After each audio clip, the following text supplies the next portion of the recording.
Hi everyone, welcome to Tipan Education channel. So HPTGT commission 25 के लिए जो हमने अपनी प्रिपरेशन सीरीज़ स्टार्ट करी हुई है, ये उसका नेक्स्ट पार्ट है। हमने अपनी ऑर्गेनिक केमिस्ट्री जो है वो स्टार्ट कर दी है, अब ये उसी का नेक्स्ट पार्ट है। जैसे कि आप देख रहे हो, मैंने लिखा हुआ है fundamental concept in organic chemistry. तो हमने ऑर्गेनिक केमिस्ट्री स्टार्ट करी हुई थी, जिसमें हमने क्या देखा था, ऑर्गेनिक केमिस्ट्री है क्या, ऑर्गेनिक क्या है, ऑर्गेनिक कंपाउंड्स क्या है, डिफरेंट कंपाउंड्स देखे थे, उनको कैसे क्लासिफाई किया गया वो देखा था। उसके बाद हमने एक अपना इम्पॉर्टेंट जो है टॉपिक करा था, वो था आयोपिक नॉमेनक्लेचर, जहाँ से क्वेश्चन जो है हर बार पेपर में देखने को मिलता है आपके पास। ठीक है, तो ये वाला पार्ट हम ऑलरेडी कंप्लीट कर चुके हैं। सो इन केस अगर आपने नहीं देखा है तो डिस्क्रिप्शन बॉक्स में आपको पूरी प्लेलिस्ट का लिंक मिल जाएगा, वहाँ से आप ये वाली वीडियो देख सकते हो। ठीक है, तो आज की क्लास में हम करने वाले हैं fundamental concept in organic chemistry. तो जो आज की क्लास रहने वाली है, वेरी इंपॉर्टेंट क्लास है, क्योंकि ऑर्गेनिक केमिस्ट्री में मोस्टली आप देखते हो कि रिएक्शंस पार्ट होता है आपके पास, और बच्चों को ये बहुत ज़्यादा मुश्किल लगता है, उनको पता ही नहीं चलता एरोस कैसे जा रहे हैं, इलेक्ट्रॉन डिस्प्लेसमेंट कैसे हो रहा है। ठीक है, इंटरमीडिएट्स क्या होते हैं, क्या क्या इलेक्ट्रॉनिक डिस्प्लेसमेंट इफ़ेक्ट होते हैं। तो अगर उनका ये बिल्कुल बेसिक क्लास है आपकी, बहुत ज़्यादा इंपॉर्टेंट है आपकी क्लास ये ऑर्गेनिक केमिस्ट्री को समझने के लिए। ठीक है, तो आज की क्लास को बिल्कुल अच्छे से करना है हमने। तो स्टार्ट करते हैं अब यहाँ पे। तो आपके पास अगर मैं बात करूँ कि हम ऑर्गेनिक केमिस्ट्री में पढ़ने वाले हैं कॉन्सेप्ट, तो हम देखेंगे कि ऑर्गेनिक रिएक्शंस हमारे पास क्या है। ठीक है, हम किसकी बात करेंगे, अगर मैं बात करूँ ऑर्गेनिक रिएक्शंस की।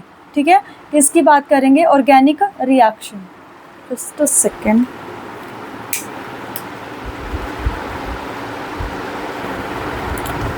सो हम बात कर रहे थे ऑर्गेनिक रिएक्शंस की। देखो, ऑर्गेनिक रिएक्शन फंडामेंटल मतलब कि जो रिएक्शंस हमारे पास ऑर्गेनिक केमिस्ट्री में होती है। ठीक है, जनरली अगर हम बात करें कि ऑर्गेनिक रिएक्शंस की, इन बिल्कुल सिंपल टर्म समझें कि ऑर्गेनिक रिएक्शंस क्या है आपके पास, ये चेंज, ये आपके पास चेंज है, एक तरह से चेंज होता है इसमें, है ना। किस चीज़ का चेंज, किसी का भी चेंज हो सकता है, वो तो हमें रिएक्शन से पता चलेगा कि कैसा चेंज होता है। तो अभी तक हम ये देखते आ रहे थे कि अगर मैं किसी एक जनरल रिएक्शन को लिखूं, तो आपके पास एक रिएक्टेंट होता है, आपके पास एक रिएक्टेंट होता है। ठीक है, हमने ये पढ़ा था। फिर उसके बाद रिएक्टेंट से हमें क्या मिलता है, प्रोडक्ट मिलता है। अभी तक हम रिएक्शंस को ऐसे देखते आ रहे थे, हमने फिजिकल में देखा था, ये रिएक्टेंट होता है, उससे हमें प्रोडक्ट मिलता है। ठीक है, तो जो ऑर्गेनिक रिएक्शंस है उसमें जो रिएक्टेंट है, ठीक है, रिएक्टेंट है, उसको क्या बोला जाता है, सबस्ट्रेट। उसको क्या बोला जाता है, सबस्ट्रेट।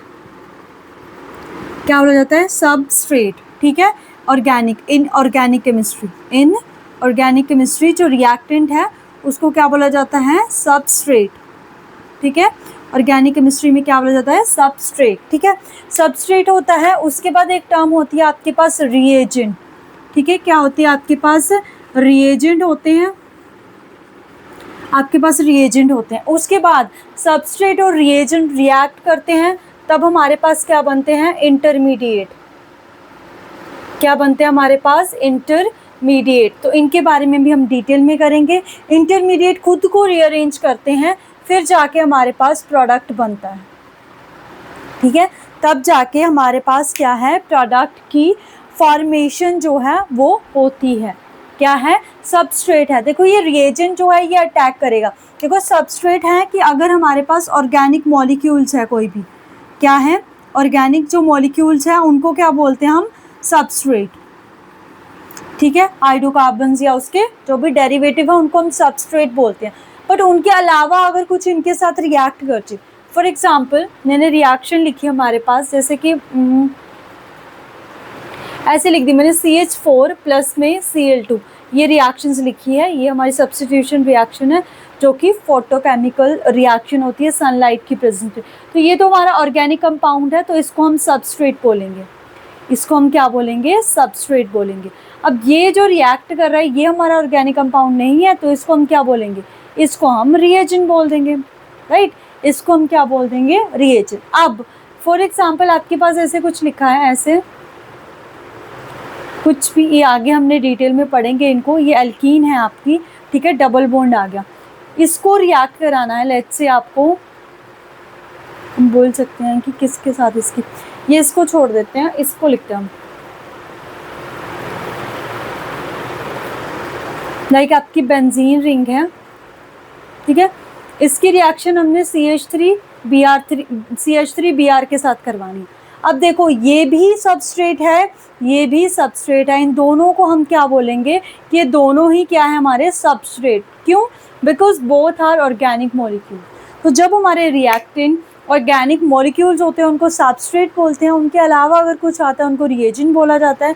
वो दोनों खुद में रिएक्शन करते हैं, फिर इंटरमीडिएट फॉर्म होता है, इंटरमीडिएट खुद को रीअरेंज करके क्या फॉर्म करता है, प्रोडक्ट। ये बिल्कुल जनरल सा पार्ट था आपके पास, ठीक है, ऑर्गेनिक रिएक्शंस का, तो इसके बारे में आपको पता होना चाहिए। तो हमने देखा है कि जो ऑर्गेनिक कंपाउंड्स होते हैं उसमें मोस्टली आपके पास जो है कोवैलेंट बॉन्ड देखने को मिलता है, ठीक है, क्योंकि उसमें कार्बन है, तो कार्बन आयनिक, और क्योंकि उसकी जो स्पेशल प्रॉपर्टी है उसमें हमने देखा था कि वो जो ना तो 4 इलेक्ट्रॉन डोनेट कर सकता है, ना ही गेन कर सकता है, ठीक है। एक में न्यूक्लियर चार्ज ज़्यादा हो जाता है, एक में आयनाइजेशन एंथैल्पी बहुत ज़्यादा चाहिए होती है, तो उसकी वजह से वो इलेक्ट्रॉन्स की शेयरिंग करता है। तो हमारे पास जो ऑर्गेनिक कंपाउंड है उनमें होता है कोवैलेंट बॉन्ड। अब हम देखेंगे कि जब रिएक्शंस होंगी, क्योंकि ओल्ड बॉन्ड जो है वो ब्रेक होते हैं, न्यू बॉन्ड है उनकी फॉर्मेशन होती है। तो अब हम देखेंगे कि जो वो बॉन्ड है कोवैलेंट बॉन्ड वो कैसे कैसे ब्रेक कर सकता है, ठीक है, उसके बेसिस पे हमने पढ़ना है हम, ठीक है। हम पढ़ेंगे क्लीवेज ऑफ कोवैलेंट बॉन्ड, ये बिल्कुल बेसिक था आपका।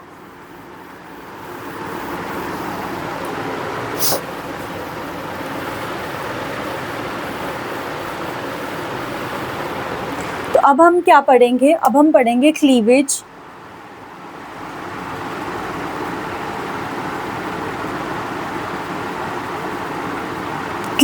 ऑफ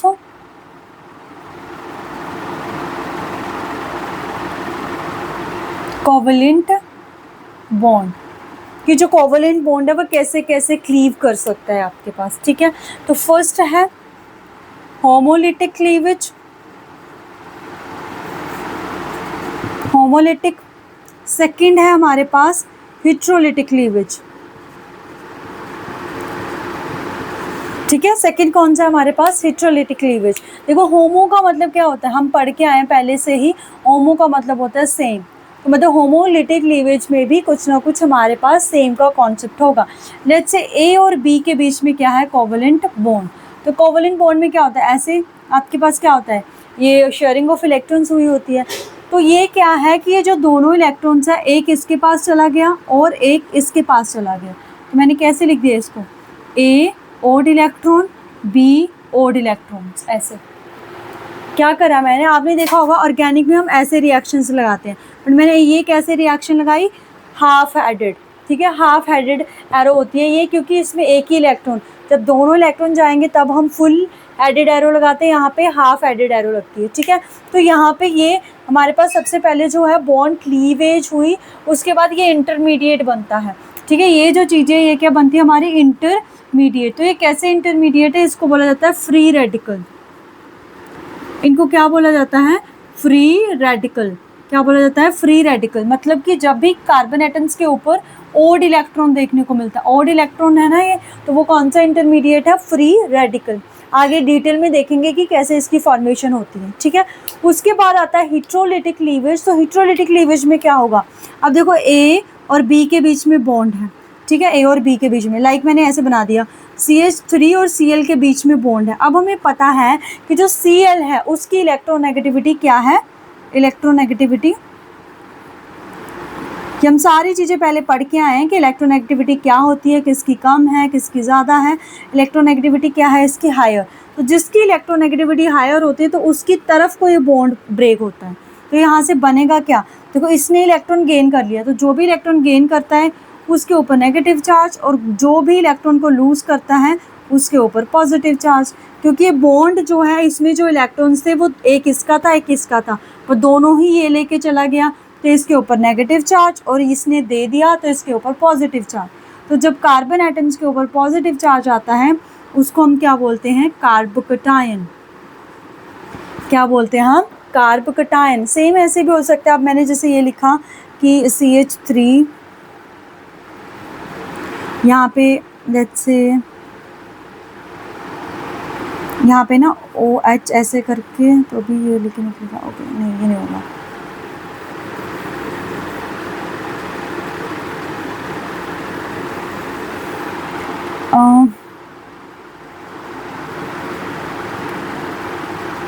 मैं कैसे बोलूँ, मतलब आपको ये बताना चाहती हूँ कि कोई भी कार्बन एटम्स है, अगर उसके ऊपर नेगेटिव चार्ज है, उसके ऊपर नेगेटिव चार्ज आता है तो उसको क्या बोला जाता है, कार्बो अनायन।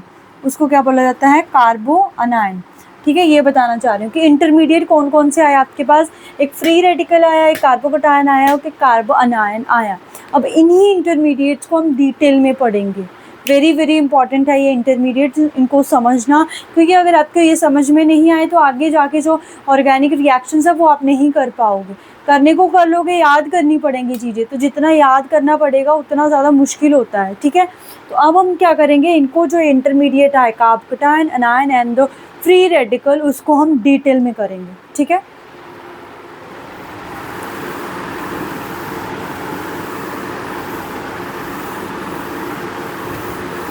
अब आया हमारे पास इंटरमीडिएट। देखो नेक्स्ट टॉपिक क्या है आपका, इंटरमीडिएट।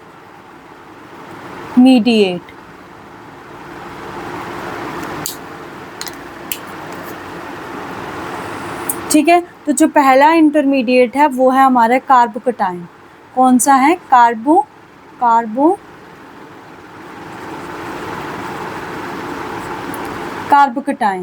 कार्बोकटायन क्या होता है, इसको जिसमें कार्बन के ऊपर पॉजिटिव चार्ज हो, कार्बन के ऊपर क्या हो, पॉजिटिव चार्ज। अब देखो ये फॉर्म कैसे हुआ होगा। अब कार्बन है, कार्बन का एटॉमिक नंबर कितना होता है, 6। इलेक्ट्रॉनिक कॉन्फ़िगरेशन क्या आ जाएगी, 1s2 2s2 2p क्या होगी 2, क्योंकि 6 है। हम बैलेंस इलेक्ट्रॉन को लिख रही हूँ मैं, यहाँ पे 2s आ गया, यहाँ पे क्या आ जाएगा, 2p आ जाएगा, तो 2s2 2p2। बट इस कार्बन ने 4 बॉन्ड बनाने होते हैं, तो क्या हो जाएगी, ये होगी इसकी ग्राउंड स्टेट। तो एक्साइटेशन क्या हो जाएगी, एक्साइटेशन। तो देखो क्या होगा, ऐसे करके ऐसे होगा हमारे पास। तो एक इलेक्ट्रॉन यहाँ, एक इलेक्ट्रॉन यहाँ, एक इलेक्ट्रॉन यहाँ, एक इलेक्ट्रॉन यहाँ। अब कार्बोकटायन कैसा इंटरमीडिएट है, लेट्स से ये है हमारे पास ऐसे H H H, यहाँ पे पॉजिटिव चार्ज। अब यहाँ पे 3 बॉन्ड बनेंगे हाइड्रोजन के, एक यहाँ पे, दूसरा यहाँ पे, तीसरा यहाँ पे। ये इलेक्ट्रॉन यहाँ से चला गया, दैट्स वाई यहाँ पे पॉजिटिव चार्ज आया, क्योंकि पॉजिटिव चार्ज तभी आता है ना जब उसने इलेक्ट्रॉन लूज़ कर दिया होना। तो यहाँ से उसने इलेक्ट्रॉन लूज़ कर दिया। अब अगर हाइब्रिडाइजेशन की बात की जाए, देखो कौन कौन से ऑर्बिटल्स इन्वॉल्व हुए, 2s यहाँ से 2p, तो क्या आई hybridization, sp2। Very very important है, इसको कहीं पे भी मार्क करके रख लीजिएगा कि जो भी कार्बोकटायन है, उसकी जो कार्बोकटायन है, जो उसकी हाइब्रिडाइजेशन है वो क्या है आपके पास, sp2। तो अगर हाइब्रिडाइजेशन sp2 है तो स्ट्रक्चर कैसा होगा, प्लेनर। कैसा स्ट्रक्चर होगा, प्लेनर। और अगर एंगल की बात की जाए तो वो कितना होगा, 120। हम बना सकते हैं, ऐसे होगा ये, ऐसे H H H ऐसे। बट इसमें एक स्पेशलिटी है कि ये जो p ऑर्बिटल है ये क्या है इसका, वेकेंट। तो वेकेंट p ऑर्बिटल उसको हम ऐसे ड्रॉ कर सकते हैं, ऐसे। ठीक है, यहाँ पे पॉजिटिव, और ये कैसा, p ऑर्बिटल तो है, वेकेंट तो है ये। ठीक है, अनहाइब्रिडाइज्ड। कैसा है ये, अनहाइब्रिडाइज्ड। ये इसकी स्पेशलिटी है, इसकी वजह से ये रिएक्शंस करता है आगे जाके। Unhybridised p orbital, unhybridised vacant p orbital हमारे पास इसकी स्पेशलिटी है। सबसे इंपॉर्टेंट क्या याद रखना है, इसकी हाइब्रिडाइजेशन क्या आई हमारे पास, sp2। वेरी वेरी इंपॉर्टेंट चीज़ है आपके पास। ठीक है, हाइब्रिडाइजेशन क्या आई इसके पास, sp2 हमारे पास। ठीक है, क्या आ गई है, sp2। अब हम चलते हैं कार्बन आयन के पास। ठीक है, ये हुआ कार्बोकटायन। ओके, अगर आपको बताया जाए, देखो कार्बोकटायन 3 तरह के होते हैं मेनली हमारे पास, कौन कौन से, primary carbocation, secondary carbocation, tertiary carbocation. देखो प्राइमरी कौन सा, जिस कार्बन के ऊपर पॉजिटिव चार्ज है उसके साथ सिर्फ एक ही कार्बन अटैच्ड है, ये हो गया। यहाँ पे क्या लगा दिया हमने, H। उसके बाद सेकेंडरी कौन सा होगा, जिस कार्बन के ऊपर पॉजिटिव चार्ज है वो 2 कार्बन से अटैच्ड है, यहाँ आ जाएगा H। उसके बाद जिस कार्बन के ऊपर पॉजिटिव चार्ज है वो 3 कार्बन से अटैच्ड है, CH3 CH3 CH3 ऐसे। तो अगर स्टेबिलिटी की बात की जाए तो सबसे ज़्यादा स्टेबल कौन सा होता है हमारा, 3 डिग्री वाला। 3 डिग्री 2 डिग्री। अब ये ऐसा क्यों आया, आगे जाके जब हम डिस्प्लेसमेंट इफ़ेक्ट पढ़ेंगे वहाँ पे आपको इसकी डिटेल एक्सप्लेनेशन मैं आपको बता दूंगी। फ़िलहाल के लिए आप देख सकते हो सबसे ज़्यादा जो स्टेबल है वो कौन सा हमारे पास 3 डिग्री। देखो अगर आपसे कोई पूछे कि व्हाट आर द इंटरमीडिएट्स, कि इंटरमीडिएट्स क्या है, तो इंटरमीडिएट्स क्या, इंटरमीडिएट मतलब रिएक्शन के मीडियम पार्ट में कहीं बनते हैं, रिएजेंट या सबस्ट्रेट प्रोडक्ट उसके बीच में बन रहे हैं, और ये हाईली अनस्टेबल और वेरी शॉर्ट लीव होते हैं। हाईली अनस्टेबल क्यों है, क्योंकि इनके ऊपर क्या है हमारे पास चार्ज, तो जहाँ पे भी चार्ज देखने को मिलता है वहाँ आती है अनस्टेबिलिटी। उसके बाद उसके साथ कौन से ग्रुप लगे हैं वो उसकी हम उसके अकॉर्डिंग उसकी स्टेबिलिटी बताते हैं। Otherwise intermediates are unstable, that's why ये तीनों ही अनस्टेबल हैं, बट ये जो ग्रुप लगे हुए हैं उनकी वजह से इनकी स्टेबिलिटी को डिफ़ाइन किया जाता है। तो जो ये ग्रुप है ये कैसे इसकी स्टेबिलिटी को इफ़ेक्ट करते हैं वो हम आगे जाके देखेंगे। तो अगर कोई पूछे व्हाट आर इंटरमीडिएट्स, तो इंटरमीडिएट्स क्या है, इंटरमीडिएट्स जो हैं वो फॉर्म होते हैं in between the reaction and they are very short lived and are highly unstable, कि बहुत ही ज़्यादा अनस्टेबल होते हैं। तो पहला इंटरमीडिएट हमने देखा कौन सा, कार्ब कटायन, राइट। अब हम नेक्स्ट इंटरमीडिएट के ऊपर चलते हैं जो कि है कार्ब अनायन।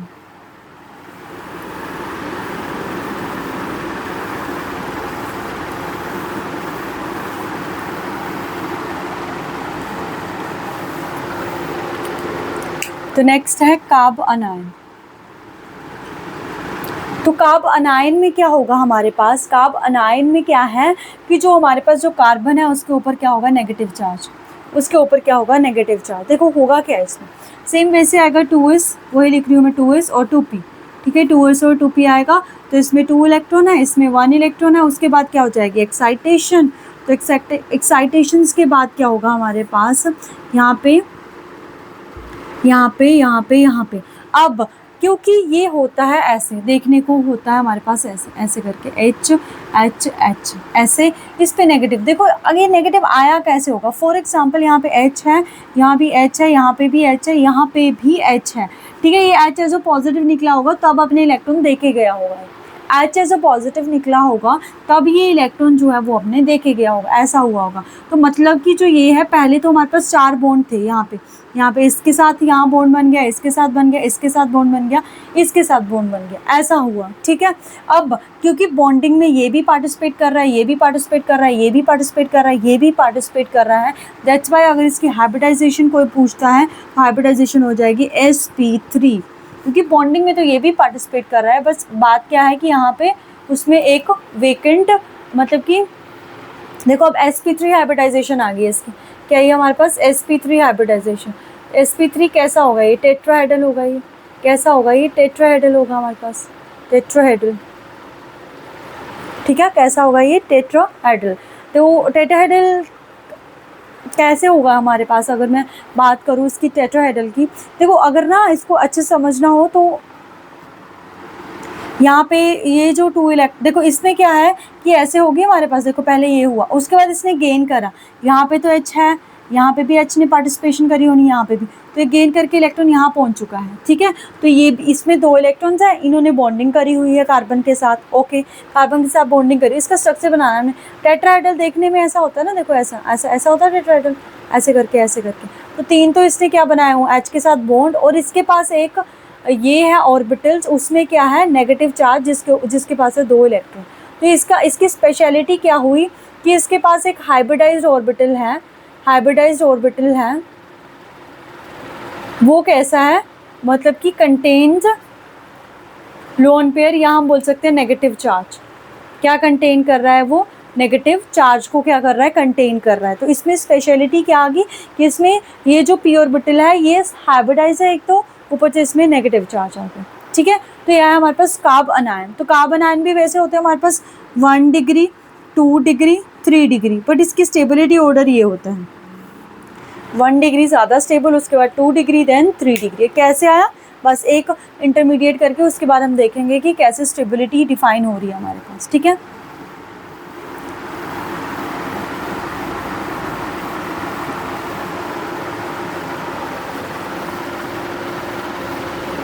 अब देखो नेक्स्ट है हमारा इंटरमीडिएट जो है 3rd नंबर पे, वो है आपका फ्री रेडिकल। ठीक है। कौन सा इंटरमीडिएट है? Free radical. देखो फ्री रेडिकल में क्या होगा हमारे पास, फ्री रेडिकल ऐसे होता है कि 3 तो बॉन्ड बने हुए हैं, 3 बॉन्ड बने हुए हैं, 3 बॉन्ड बने हुए हैं। यहाँ पे एक ओड इलेक्ट्रॉन है, ठीक है, यहाँ पे क्या है? Odd electron. तो यहाँ पे 3 इलेक्ट्रॉन बने हुए हैं। फ्री रेडिकल कार्बोकैटायन की तरह काम करता है, ठीक है। फ्री रेडिकल कैसे काम करता है? जैसे कार्बोकैटायन होता है, तो कार्बोकैटायन में क्या थी? हाइब्रिडाइजेशन sp2, तो इसमें भी क्या होगी? sp2। ज्योमेट्री कैसे होगी? प्लेनर। तो इसमें भी ज्योमेट्री कैसे होनी है? प्लेनर। देखो अगर हम इसकी ज्योमेट्री बनाएं ऐसे ऐसे ऐसे, यहाँ पे H, यहाँ पे H, यहाँ पे H, और वेकेंट जो p ऑर्बिटल है उसमें एक इलेक्ट्रॉन पड़ा हुआ है। ये डिफरेंस है इसका कार्बोकैटायन से, क्योंकि कार्बोकैटायन में क्या था कि उसमें वेकेंट p ऑर्बिटल है, अनहाइब्रिडाइज्ड वेकेंट p ऑर्बिटल। इसमें जो अनहाइब्रिडाइज्ड p ऑर्बिटल है वो वेकेंट नहीं है, उसमें क्या है? एक इलेक्ट्रॉन पड़ा हुआ है। ये डिफरेंस आता है फ्री रेडिकल का हमारे पास कार्बोकैटायन से। अब इसके भी स्टेबिलिटी ऑर्डर की बात की जाए तो मैंने क्या बोला कि ये कार्बोकैटायन की तरह काम करता है। तो अगर ये कार्बोकैटायन की तरह काम करता है तो इसका भी स्टेबिलिटी ऑर्डर क्या होगा? 3 degree, 2 degree and then 1 degree. 3 degree, 2 degree और उसके बाद हमारे पास 1 डिग्री होगा। ओके, उसके बाद एक हमारे पास आता है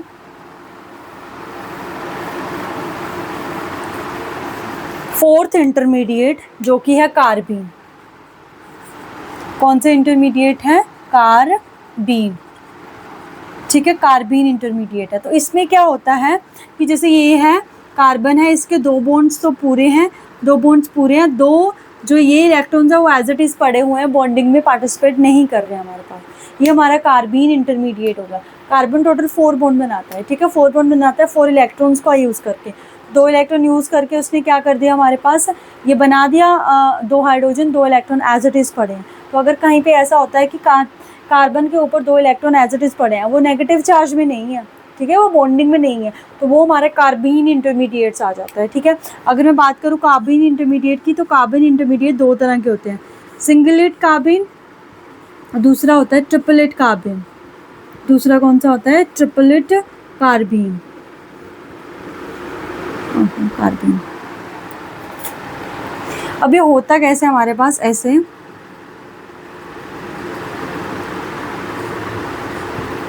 यहाँ पे इसका बॉन्ड बना हुआ है H के साथ,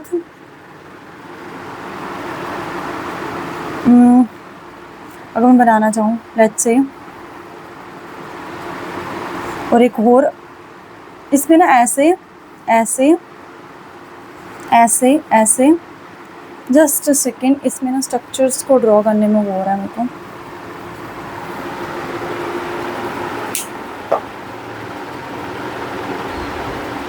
सो हम कार्बीन को देख रहे थे कि हमारे पास जो फर्स्ट टाइप की कार्बीन है वो है सिंगलेट कार्बीन। वो क्या है? Singlet carbene. तो इसका अगर मैं स्ट्रक्चर ड्रॉ करूँ तो इसका स्ट्रक्चर हमारे पास कुछ ऐसा बनता है कि ये लेट्स से यहाँ पे हाइड्रोजन के साथ बॉन्ड, और दूसरा भी इसका हाइड्रोजन के साथ बॉन्ड, और यहाँ पे 2 इलेक्ट्रॉन ऐसे। तो ये सिंगलेट कार्बीन होगा। ट्रिपलेट कार्बीन में क्या होता है हमारे पास कि ये यहाँ पे इसका हाइड्रोजन के साथ बॉन्ड, ये यहाँ पे इसका हाइड्रोजन के साथ बॉन्ड, उसके बाद एक में ही दोनों प्रेजेंट होते हैं और एक वेकेंट रह जाता है। इसमें क्या हो जाता है? ट्रिपलेट कार्बीन में हमारे पास, ट्रिपलेट कार्बीन की अगर हम बात करें, ये हमारी ट्रिपलेट है, क्योंकि इसमें जो हमारी वो आएगी स्पिन आएगी, स्पिन के बेसिस पे बताया गया है ना इसको। तो ये ट्रिपलेट है और ये सिंगलेट है। देखो ये जो मैं बता रही हूँ ना कि अगर मैं एनसीईआरटी के सिलेबस के अकॉर्डिंग बात करूँ तो आपके सिलेबस में ये वाला इंटरमीडिएट नहीं है, बट क्या है कि आगे जाके हमने कुछ एक रिएक्शंस करनी है तो वहाँ पे जो इंटरमीडिएट है वो कार्बीन फॉर्म होता है, दैट्स वाई थोड़ा सा आइडिया मैं यहाँ पे आपको कार्बीन का दे रही हूँ, ठीक है। तो यहाँ पे ये नहीं करना कि कितना कॉम्प्लेक्स हो रहा है, उसकी डरने की ज़रूरत नहीं है, तो थोड़ा सा याद रखना है कि कार्बीन भी एक इंटरमीडिएट होता है आपके पास, ठीक है। क्योंकि इसके इस दो आपने सुना होगा मे बी ड्राइमर टाइमर रिएक्शन, बहुत ही फेमस रिएक्शन होती है 12th क्लास में, तो उसमें यही वाला इंटरमीडिएट बनता है और ये क्वेश्चन भी आया हुआ है कि जो वो कौन सी रिएक्शन है जो कार्बन इंटरमीडिएट के थ्रू प्रोसीड करती है, तो वो कौन सी है, Rymer timer reaction. That's why मैं यहाँ पे आपको कार्बन के बारे में बता रही हूँ, ठीक है। तो यहाँ पे ट्रिपलेट कार्बन का है, ये सिंगलेट कार्बन का। अगर यहाँ पे स्टेबिलिटी की बात की जाए कि कौन सा कार्बन स्टेबल होता है, तो ट्रिपलेट वाला जो है वो ज़्यादा स्टेबल होता है, बिकॉज इसमें जो इलेक्ट्रॉन्स हैं वो अलग अलग ऑर्बिटल्स में पड़े हुए हैं। उससे क्या होगा कि इनमें रिपल्शन जो है कम होगी। यहाँ पे दोनों इलेक्ट्रॉन एक ही ऑर्बिटल के अंदर पड़े हुए हैं, रिपल्शन ज़्यादा होगी, तो स्टेबिलिटी क्या हो जाएगी हमारे पास, कम हो जाएगी, ठीक है। तो स्टेबिलिटी क्या हो जाएगी हमारे पास, कम हो जाएगी। तो ये था हमारे पास इंटरमीडिएट का पार्ट जो कि हमने यहाँ पे कर लिया, ठीक है। अब हम इम्पॉर्टेंट एस्पेक्ट करने वाले हैं अपने टाइप्स ऑफ द रिएजेंट, ठीक है। कौन कौन जो है ऑर्गेनिक कंपाउंड्स के ऊपर अटैक करता है, कौन सी चीज़ें।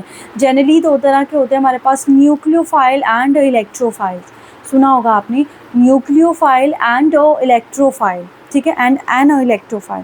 तो चलो अब इसी के बारे में देखते हैं कि ये जो हमारे पास न्यूक्लियोफाइल और इलेक्ट्रोफाइल्स है ये क्या है। अच्छे से समझना है इसको, क्योंकि इनके ऊपर रिएक्शन, जैसे आपने सुना होगा nucleophilic substitution reaction, electrophilic substitution reaction, nucleophilic addition reaction, electrophilic addition reaction, वो सब क्या है तो वो हम करने वाले हैं, ठीक है।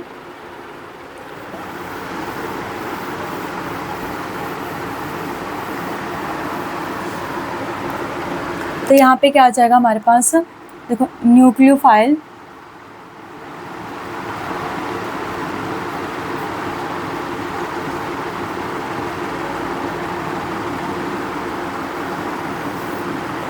ठीक है, डिफरेंस के साथ पढ़ लेंगे तो इजी रहेगा। इस तरह हम क्या करेंगे, इलेक्ट्रोफाइल, ठीक है, इलेक्ट्रोफाइल। अगर आपको याद हो सरफेस केमिस्ट्री की क्लास आपने लगाई थी, तो मैं वहाँ पे हमने लायोफिलिक और लायोफोबिक सोल्स के बारे में पढ़ा था, राइट। तो हमारे पास यहाँ पे भी फिलिक वर्ड आता है। तो अगर आपको याद होगा, जो फिलिक है उसका मैंने आपको वर्ड का मतलब बताया था, लविंग होता है, ठीक है। तो न्यूक्लियोफाइल क्या हो, 2 वर्ड से मिलकर बन रहा है, देखो किस किस से, न्यूक्लियस प्लस में फिलिक, तो फिलिक का मतलब क्या है हमारे पास, लविंग। तो हमारे पास न्यूक्लियोफाइल क्या हुए, न्यूक्लियस लविंग। अब न्यूक्लियस, ये आपके पास अगर मैं ड्रॉ करूं ऐसे करके, ऐसे ऐसे ऐसे यहाँ पे इलेक्ट्रॉन्स होते हैं, तो ये न्यूक्लियस है। तो न्यूक्लियस के ऊपर कौन सा चार्ज है, positive. That's means nucleophile are positive loving, ठीक है। तो ये कैसे हुए, ये पॉजिटिव लविंग हुए। कैसे लविंग हुए, ये पॉजिटिव लविंग। अब पॉजिटिव लविंग कौन होगा, यहाँ पे ही कंफ्यूजन होती है, इसको अच्छे से समझो इस चीज़ को, ठीक है। यही से बच्चों को कंफ्यूजन होती है पॉजिटिव नेगेटिव का, ठीक है। अब पॉजिटिव लविंग कौन होगा, जिसके ऊपर पॉजिटिव चार्ज होगा, खुद से सोच के देखो, पॉजिटिव लविंग कौन होगा।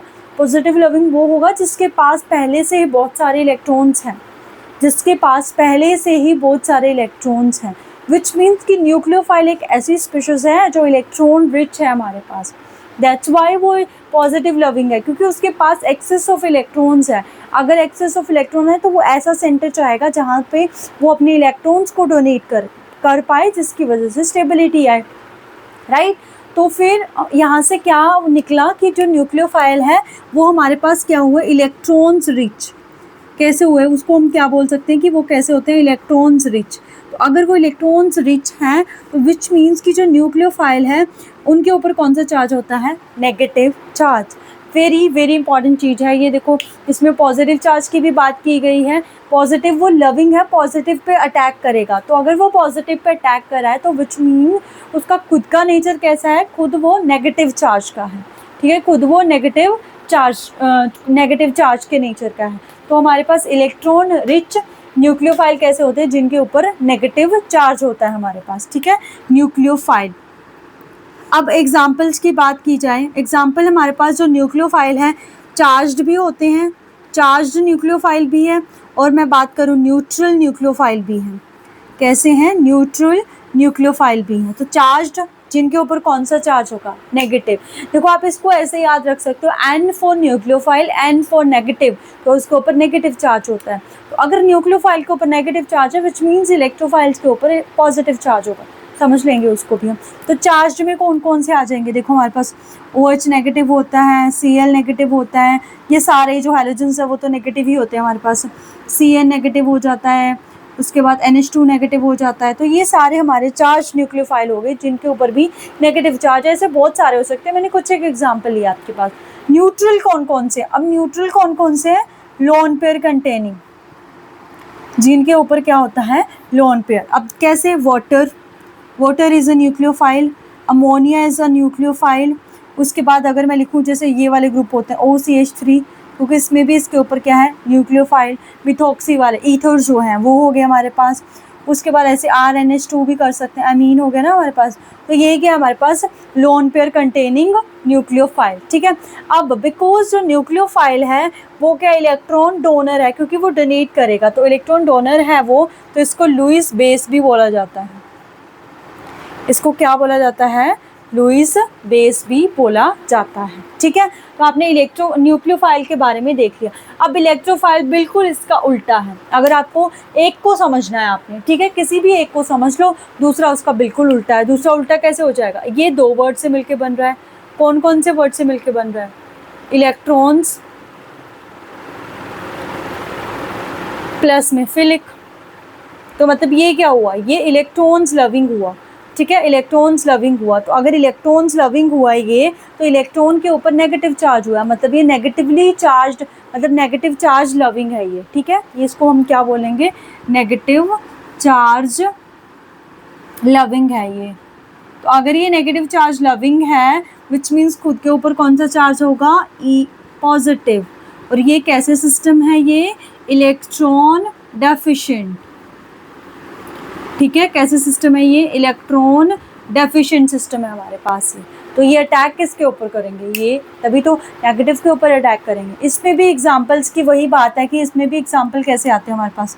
चार्ज इलेक्ट्रोफाइल भी होते हैं हमारे पास और न्यूट्रल इलेक्ट्रोफाइल भी होते हैं हमारे पास। चार्ज में जिनके ऊपर ऐसा चार्ज हो, Cl के ऊपर भी पॉजिटिव चार्ज होता है, याद रखना है। NO पॉजिटिव भी होता है हमारे पास, ठीक है, NO पॉजिटिव भी होता है। तो ये हमारे चार्ज न्यूक्लियोफाइल आ गए हैं। उसके बाद न्यूट्रल में कौन कौन से आते हैं हमारे पास? देखो न्यूट्रल में आ सकता है BF3, इनके पास वेकेंट डी ऑर्बिटल है। देखो चार्ज में हम ये भी लिख सकते हैं CH3 पॉजिटिव, ये भी एज अ चार्ज इलेक्ट्रोफाइल है क्योंकि इसके पास इलेक्ट्रॉन डेफिशिएंट सिस्टम है ये। न्यूट्रल में ये आ जाएगा AlCl3 आ जाएगा, ZnCl2 आ जाएगा। और अगर आपको पता हो कि जहाँ पे पोलर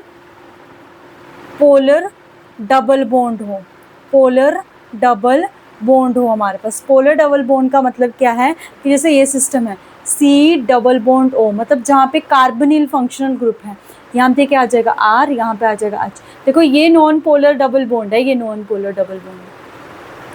ये क्या है हमारा? Non polar double bond. Non polar double bond क्यों है? क्योंकि यहाँ पे कार्बन कार्बन की इलेक्ट्रोनेगेटिविटी सेम है। अब ये भी डबल बॉन्ड है बट ये कैसा है, इसको लिख लो, इम्पॉर्टेंट चीज़ है ये हमारा पोलर।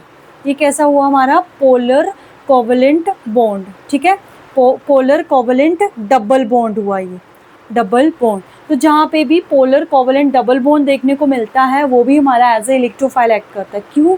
क्योंकि जो हमारे पास ये है, हमारे पास ये जो डबल बॉन्ड है, ये ऑक्सीजन की इलेक्ट्रोनेगेटिविटी ज़्यादा है, उस वजह से ये बॉन्ड ऐसे शिफ्ट हो रहा है, ठीक है। इलेक्ट्रोनेगेटिविटी जो डिफरेंस है वो ज़्यादा है, दैट्स वाई ये बॉन्ड ऐसे शिफ्ट होगा। अब ये बॉन्ड ऐसे कैसे शिफ्ट होया, इससे आगे हम इलेक्ट्रॉन डिस्प्लेसमेंट ही पढ़ेंगे। तो अगर ये बॉन्ड ऐसे शिफ्ट होगा तो यहाँ से हम ऐसे लिख सकते हैं कि ऐसे बनेगा, यहाँ पे आ जाएगा O नेगेटिव, अगर यहाँ नेगेटिव है तो यहाँ पॉजिटिव, तो यहाँ पे पॉजिटिव जनरेट हो गया। तो विच मीन्स कि जो कार्बोनिल कंपाउंड्स हैं उनको याद रखना है आपने। कार्बोनिल कंपाउंड्स है जनरली एल्डिहाइड एंड कीटोन, आएगा आगे जाके चैप्टर, ठीक है। ये एल्डिहाइड एंड कीटोन, तो ये भी कैसे एक्ट करते हैं हमारे पास? ये भी एज इलेक्ट्रोफाइल एक्ट करते हैं, ठीक है। आई होप आपको जो ये कन्फ्यूजन है ये दूर हुई होगी इलेक्ट्रोफाइल और न्यूक्लियोफाइल की, ठीक है। वो न्यूक्लियस लविंग है बट खुद पे चार्ज कौन सा है? Negative charge. कैसे याद रखना है? N for nucleophile, N for negative charge. Electrophile पे उससे उल्टा आ जाएगा, मतलब पॉजिटिव चार्ज आ जाएगा, ठीक है। तो ये था हमारे पास रिएजेंट्स के बारे में, न्यूक्लियोफाइल और इलेक्ट्रोफाइल। अब हम देखेंगे कि जो इलेक्ट्रॉन डिस्प्लेसमेंट है, जिसमें बच्चों को सबसे ज़्यादा मुश्किल होती है कि जब हम ऑर्गेनिक रिएक्शन करते हैं, रेजोनेंस वर्ड सुना होगा, उसमें हम एरोज़ को कहीं कभी इस तरफ ले जाते हैं, कभी इस तरफ ले जाते हैं, कभी एटम्स के ऊपर एरो आ जाता है, उसके बाद कभी जो बॉन्ड होता है उनके बीच में एरो चले जाते हैं। तो कैसे कैसे उसको करना है, ठीक है, तो वो अब हम देखेंगे electron displacement.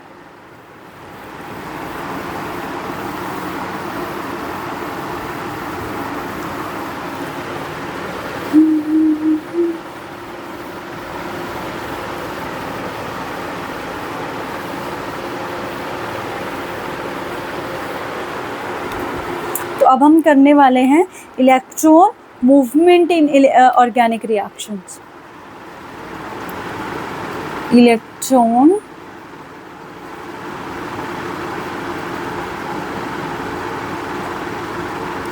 Movement in organic reaction. ठीक है, हमारे पास की इलेक्ट्रॉन मूवमेंट, इलेक्ट्रॉन कैसे मूव करते हैं ऑर्गेनिक रिएक्शन में। देखो ये बहुत ही इंपॉर्टेंट कॉन्सेप्ट है। मैं ये नहीं बोलूँगी यहाँ से आपको क्वेश्चन देखने को मिलेगा, बिल्कुल नहीं आएगा यहाँ से क्वेश्चन, बट जो ये कॉन्सेप्ट है ये आपको क्वेश्चन को सॉल्व करने में क्या करेगा, हेल्प करेगा। ठीक है बिल्कुल छोटा सा कॉन्सेप्ट है, बट अगर ये समझ में नहीं आए ऑर्गेनिक अपने आप मुश्किल लगती है फिर, तो ये बिल्कुल ही छोटा सा कॉन्सेप्ट है। देखो इसमें हमने कैसे कैसे कैसे कैसे हमारे इलेक्ट्रॉन जो है वो मूव कर सकते हैं। देखो पहली अरेंजमेंट देखो ऐसे, लेट्स से यहाँ पे डबल बॉन्ड है, यहाँ पे कार्बन है, यहाँ पे सिंगल बॉन्ड है। तो देखो मैंने क्या करा, देखो मैंने क्या करा, अभी मैं चार्ज के बारे में कुछ भी नहीं आपको बता रही हूँ। तो यहाँ पे क्या हुआ कि ये डबल बॉन्ड मैंने यहाँ शिफ्ट कर दिया, ये डबल बॉन्ड, चलो चार्ज के साथ ही बता देती हूँ ताकि आपको कन्फ्यूजन ना हो। ठीक है ओके, तो इस बात को याद रखना है आपने। देखो ये हमारे पास ए, ये हमारे पास बी, हमेशा याद रखना है इलेक्ट्रॉन जो ट्रांसफ़र होगा, इलेक्ट्रॉन का जो ट्रांसफरेंस होगा, इलेक्ट्रॉन का जो ट्रांसफरेंस होगा वो होगा towards more electronegative element, more electronegative element. Electron का जो डिस्प्लेसमेंट होगा वो कहाँ पे होगा, टूवर्ड्स मोर इलेक्ट्रोनेगेटिव एलिमेंट्स। अब जैसे इसमें आपको बता दिया गया कि ये ज़्यादा इलेक्ट्रोनेगेटिव है तो इसकी तरफ इलेक्ट्रॉन्स मूव करेंगे। और आपको याद रखना है कि जब भी जहाँ पे भी गेन्स ऑफ इलेक्ट्रॉन है, मतलब भी आपको पता होगा, वैसे बता रही हूँ, तब क्या आता है आपके पास, नेगेटिव चार्ज। क्या आता है, नेगेटिव चार्ज, फर्स्ट पॉइंट। और जैसे ही लॉस ऑफ इलेक्ट्रॉन होता है, हमारे पास लॉस ऑफ इलेक्ट्रॉन्स होता है, तो कौन सा चार्ज आता है, पॉजिटिव चार्ज। ठीक है, ये बेसिक चीज़ें हैं, इसके बारे में आपको पता होना चाहिए, वेरी वेरी इंपॉर्टेंट है। देखो जैसे आपके पास मैंने ऐसे लिखा हो CH3, यहाँ पे मैंने OH लगा दिया, ये है कोवेलेंट बॉन्ड, इसको हमने ब्रेक करना है, हेटेरोलिटिक क्लीवेज करनी है हमने। ठीक है, एक बात और आपने याद रखनी है कि हेटेरोलिटिक क्लीवेज पोलर कंपाउंड्स में होती है, जो नॉन पोलर कंपाउंड है वहाँ पर हमारे पास क्या आती है, होमोलिटिक क्लीवेज, क्योंकि उनकी इलेक्ट्रोनेगेटिविटी डिफरेंस है, तो इलेक्ट्रॉन एक तरफ नहीं जा सकते। ठीक है, तो ये हमारा पोलर ही बॉन्ड है, क्योंकि यहाँ ऑक्सीजन है, यहाँ कार्बन है। अब ये दो वेज में ब्रेक हो सकता है, या तो इलेक्ट्रॉन इस तरफ आ जाए, तो इससे क्या हो जाएगा। अब देखो ये जो बॉन्ड था ये दो इलेक्ट्रॉन्स के बीच में था, बट ये बॉन्ड इसकी तरफ जा रहा है, तो अगर इसकी तरफ जा रहा है तो इसके ऊपर क्या आ जाएगा, नेगेटिव चार्ज। प्लस में इसका भी तो एक इलेक्ट्रॉन इन्वॉल्व था इसमें, बट वो तो चला गया OH के पास, तो अगर इसने डोनेट कर दिया तो इसके ऊपर क्या आ जाएगा, पॉजिटिव चार्ज। या तो ऐसे हो सकती है, या फिर क्या हो सकता है कि CH के ऊपर हम नेगेटिव चार्ज लगा दें और OH के ऊपर पॉजिटिव चार्ज लगा सकते हैं।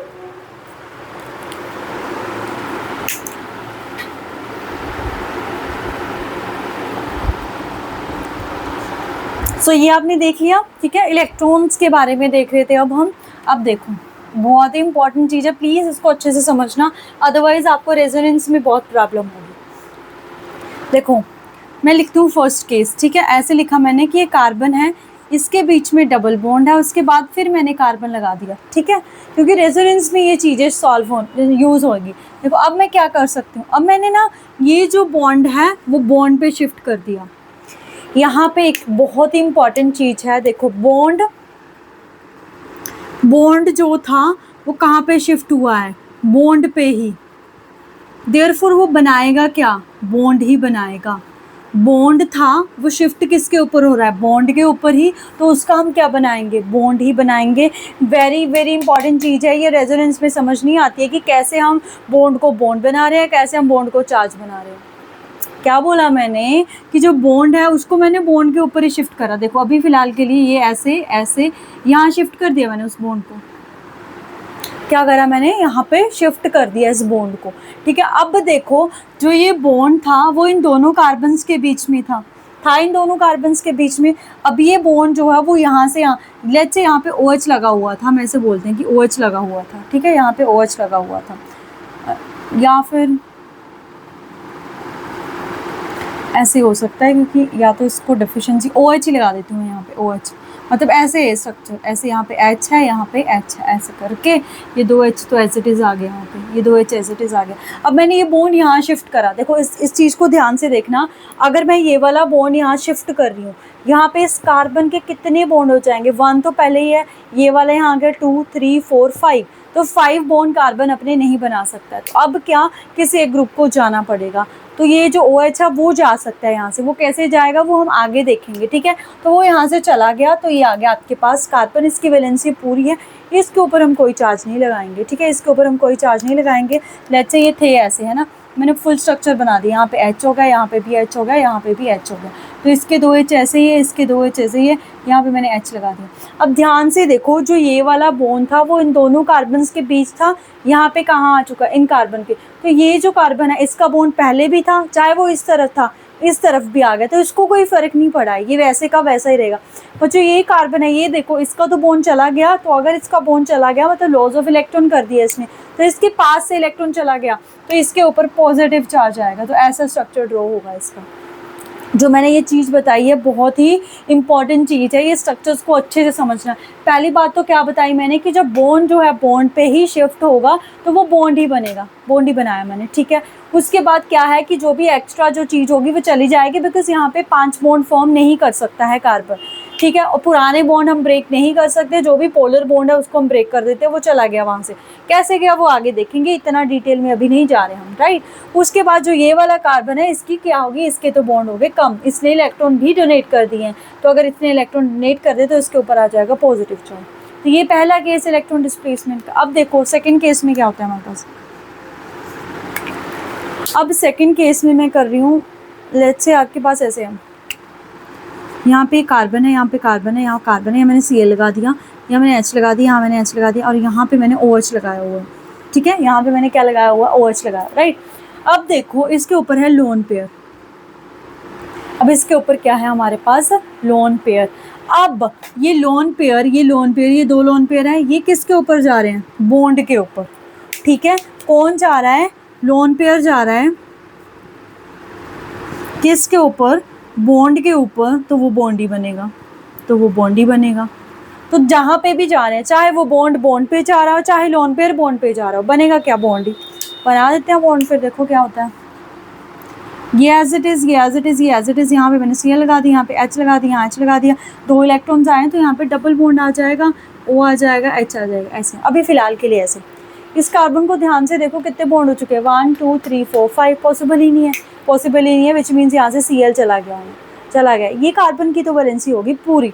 अब इस ऑक्सीजन के बारे में सोचो, देखो जो ऑक्सीजन है वो न्यूट्रल स्टेट में 2 ही बॉन्ड फॉर्म करता है, जैसे कार्बन 4 ही बॉन्ड फॉर्म करता है, सिमिलरली ऑक्सीजन 2 ही बॉन्ड फॉर्म करता है। जैसे यहाँ पे था, एक बॉन्ड इसका कार्बन के साथ था, एक हाइड्रोजन के साथ था, बट अब हम देख रहे हैं कि इसके 3 बॉन्ड हो चुके हैं, 1 2 3, मतलब इसने अपनी जो वैलेंसी है उसको क्या कर लिया, एक्सपैंड कर लिया एक तरह से। तो उससे क्या होगा, क्योंकि इसने इलेक्ट्रॉन लूज़ करे हैं, तो इसके ऊपर हमें पॉजिटिव चार्ज लेके आना पड़ेगा, क्योंकि इसने एक एक्स्ट्रा बॉन्ड बना दिया है। तो ये जो पॉजिटिव चार्ज है वो ये बात मतलब कि यहाँ पे डोनेट कर रहा है कि इसने इलेक्ट्रॉन यहाँ पे डोनेट करे हैं, राइट। क्योंकि यहाँ से ये इलेक्ट्रॉन पहले तो ऐसे ही थे, ये इलेक्ट्रॉन ऐसे ही थे, ना ही बॉन्डिंग में पार्टिसिपेट कर रहे, तो हम यहाँ पे आगे लेके आगे, तो इसने डोनेट तो करे हैं ना, क्योंकि पहले तो जैसे यहाँ पे था, यहाँ पे क्या हुआ कि बेशक इसने डोनेट कर, देखो ये बॉन्ड यहाँ से यहाँ चला गया, इसने डोनेट करे थे, तो इसके ऊपर हमने पॉजिटिव चार्ज लगाया था। अब आप बोलोगे इसके ऊपर तो लोन पेयर नहीं था, बट बॉन्ड वाले इलेक्ट्रॉन तो गए, तो लोन पेयर वाले इलेक्ट्रॉन जाए चाहे बॉन्ड वाले इलेक्ट्रॉन जाए, तो हमेशा चार्ज कौन सा आ जाएगा, पॉजिटिव चार्ज, ठीक है। ये आ गया आपका सेकेंड केस। उसके बाद थर्ड केस देखो, अब लेट्स से इस तरह बनाते हो थर्ड केस ना,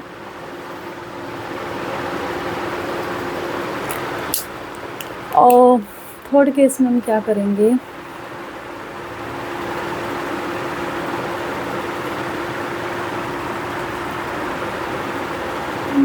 लेट्स से मैंने ऐसे करा,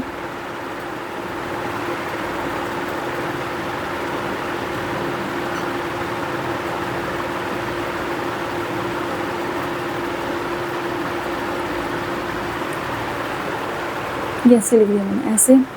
यहाँ पे था नेगेटिव चार्ज, ठीक है, यहाँ पे था आपके पास नेगेटिव चार्ज। अब देखो मैं क्या कर रही हूँ, अब मैं इस नेगेटिव चार्ज को यहाँ लेके आ रही हूँ, क्योंकि नेगेटिव का मतलब है उसके पास इलेक्ट्रॉन है। अब ये नेगेटिव चार्ज बॉन्ड के ऊपर आ गया है, नेगेटिव चार्ज बॉन्ड के ऊपर आ रहा है, तो नेगेटिव चार्ज का बन जाएगा बॉन्ड। ध्यान से देखना इस चीज़ को, CH2 एज इट इज़ आ गया, नेगेटिव खत्म हो चुका है, यहाँ पे आ गया इसका बॉन्ड, यहाँ पे ये H एज इट इज़, अब ये double bond as it is, ये CH2 एज इट इज़। अब जो ये वाला है, अब आप बोलोगे इसके ऊपर नेगेटिव चार्ज था तो इसने इलेक्ट्रॉन डोनेट करे, बिल्कुल सही है, इसने इलेक्ट्रॉन डोनेट करे तो इसके ऊपर पॉजिटिव चार्ज आना चाहिए, बिल्कुल सही सोच रहे हो आप। बट इसके ऊपर नेगेटिव चार्ज था, इसने इलेक्ट्रॉन डोनेट करे, इसके ऊपर पॉजिटिव चार्ज आया, इलेक्ट्रॉन नेगेटिव पॉजिटिव क्या होगा, न्यूट्रलाइज, दैट्स वाई इसके ऊपर कोई चार्ज नहीं आएगा।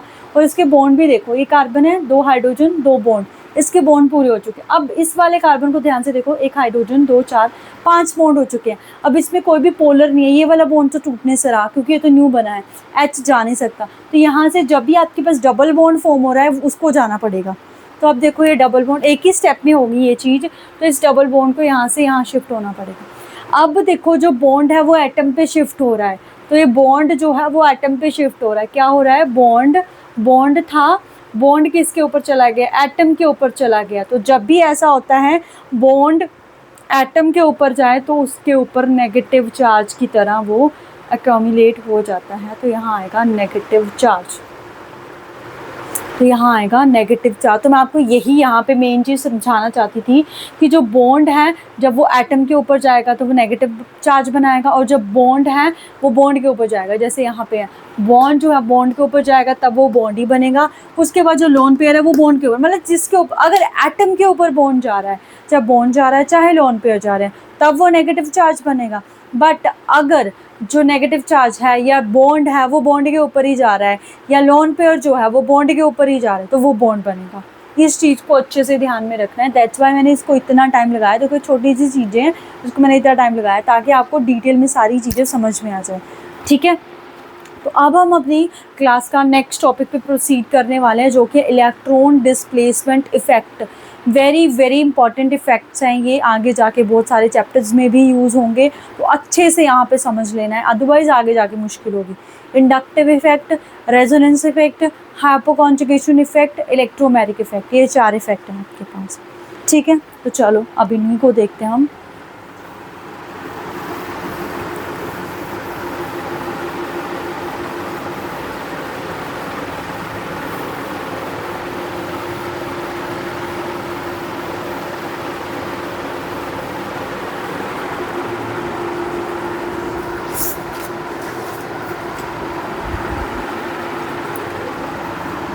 Dismantling.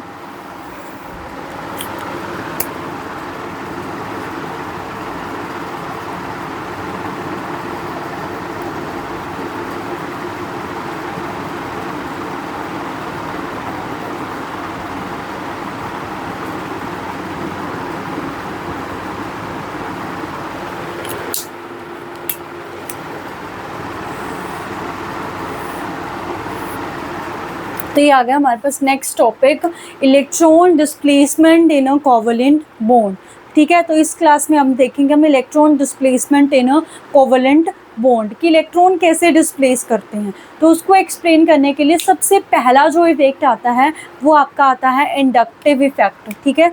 सबसे पहला इफेक्ट आता है कौन सा, इंडक्टिव इफेक्ट। इंडक्टिव इफेक्ट देखो पहले इसके बारे में लिख लो जो भी मैं बोल रही हूँ कि उसको आप अगर आप नोट्स बनाते हो, अदरवाइज़ अगर आपको नोट्स चाहिए तो आपको बता दिया गया है कि आप कैसे परचेज़ कर सकते हो। अपना चैनल का जो इंस्टा पेज है उसको ज्वाइन करके वहाँ पे मैसेज ड्रॉप कर सकते हो, ठीक है।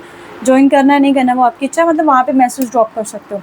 इंडक्टिव इफेक्ट, तो इंडक्टिव इफेक्ट हमारे पास क्या है, तो सबसे पहले तो ये परमानेंट इफेक्ट है, ठीक है। इसको लिख लो छोटे छोटे पॉइंट्स में कि एक ऐसा इफेक्ट है, परमानेंट इफेक्ट है, ठीक है। परमानेंट इफेक्ट है वो कहाँ पे, ये सैचुरेटेड कंपाउंड्स में होता है। कहाँ पे होता है, सैचुरेटेड कंपाउंड्स में, मतलब जहाँ पे सिंगल बॉन्ड है, राइट। सैचुरेटेड कंपाउंड्स मतलब कि ये सिग्मा बॉन्ड में ऑपरेट होता है, ओके। और तीसरी चीज़ है very very important, it is a distance dependent.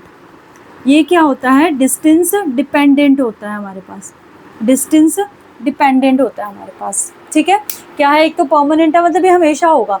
Saturated compounds में होता है, सिंगल बॉन्ड्स वाले में, सिग्मा बॉन्ड में होता है, मतलब सिग्मा बॉन्ड की डिस्प्लेसमेंट है एक तरह से जो कोवलेंट बॉन्ड है। उसके बाद ये डिस्टेंस डिपेंडेंट है ये, ठीक है। ये क्या है आपके पास, डिस्टेंस डिपेंडेंट, इस चीज़ को याद है। अब देखो, लेट्स से कि आपके पास कोई ग्रुप है, कार्बन वाला ग्रुप है, यहाँ पे मैंने इलेक्ट्रॉन डोनेटिंग ग्रुप अटैच कर दिया, इलेक्ट्रॉन डोनेटिंग ग्रुप। कार्बन वाला ग्रुप है, यहाँ पे मैंने इलेक्ट्रॉन विदड्रॉइंग ग्रुप अटैच कर दिया, ठीक है, इलेक्ट्रॉन विदड्रॉइंग ग्रुप। अब देखो ये विदड्रॉइंग ग्रुप हो गया और ये इलेक्ट्रॉन डोनेटिंग ग्रुप हो गया, ठीक है, इलेक्ट्रॉन डोनेटिंग ग्रुप हो गया। अब जो ये कोवलेंट बॉन्ड है, सिंगल बॉन्ड है, सिंगल बॉन्ड। अब देखो यहाँ पे कैसा ग्रुप लगाया हमने, इलेक्ट्रॉन डोनेटिंग ग्रुप, तो वो इलेक्ट्रॉन्स को डोनेट कर रहा है, वो इलेक्ट्रॉन्स को डोनेट कर, इसको करेगा फिर इसको करेगा। मैंने यहाँ पे क्या बोला है, वो डिस्टेंस डिपेंडेंट है, मतलब सबसे ज़्यादा इसको डोनेट करेगा फिर इसको डोनेट करेगा। लेट्स से वो 100 इलेक्ट्रॉन डोनेट करता है तो 100 इसको जाएंगे, उसके बाद इसको 80 जाएंगे, फिर ऐसे करके, मतलब इसको 90 रख लो, इसको 90 जाएंगे, आगे कोई कार्बन है वो 80, फिर 70, फिर 60, ऐसे करते करते। तो डिस्टेंस डिपेंडेंट का मतलब ये है कि जहाँ पे भी ये जो इलेक्ट्रॉन डोनेट, क्योंकि ये जो इफेक्ट है इंडक्टिव इफेक्ट, ये डोनेटिंग और विदड्रॉइंग ग्रुप ही डिसाइड करते हैं हमारे पास, ठीक है। तो ये डोनेटिंग ग्रुप जिस भी कार्बन के साथ अटैच्ड होंगे उस पर सबसे ज़्यादा उसका इफेक्ट लगेगा।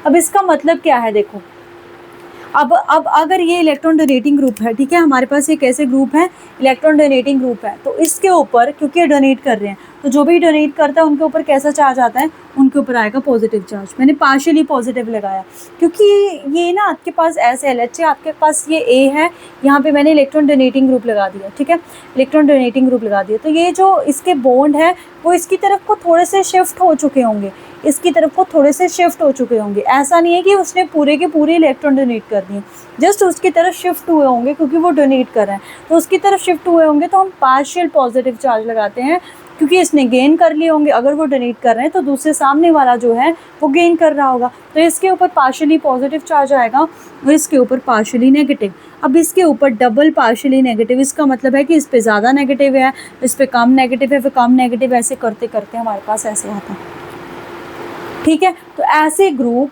जो इलेक्ट्रॉन डोनेटिंग होते हैं, मतलब जब इलेक्ट्रॉन डोनेटिंग ग्रुप है तो ये जो ये हमारा जो इफ़ेक्ट होता है इसको हम प्लस आई इफेक्ट बोलते हैं।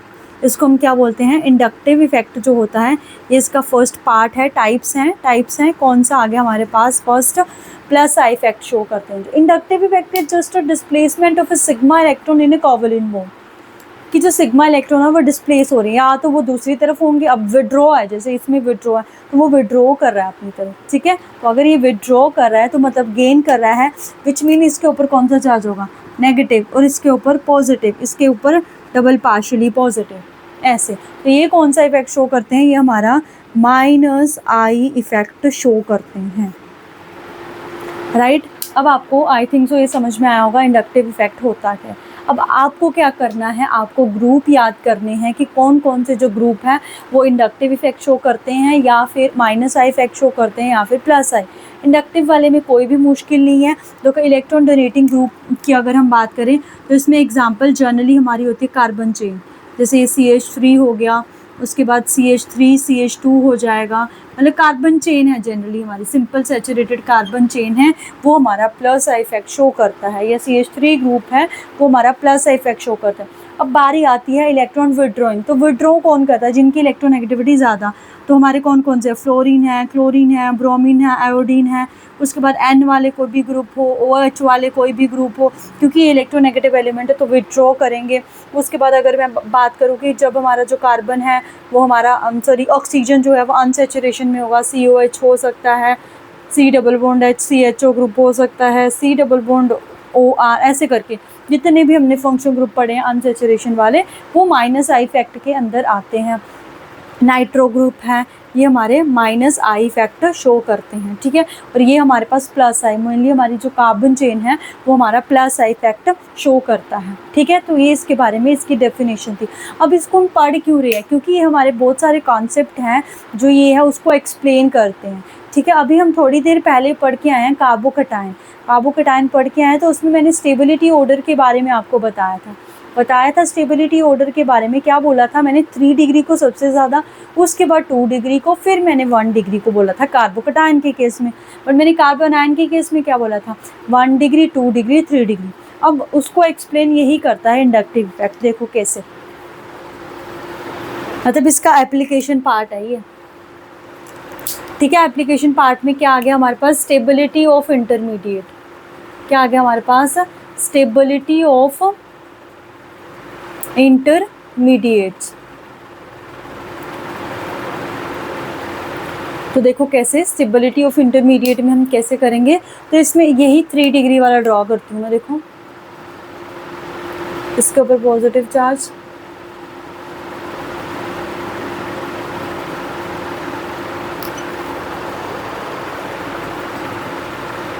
इससे मैंने यहाँ पे H लगा दिया, इस तरफ यहाँ पे मैंने CH3 लगा दिया, यहाँ पे भी मैंने CH3 लगा दिया, यहाँ पे मैंने प्लस लगा दिया।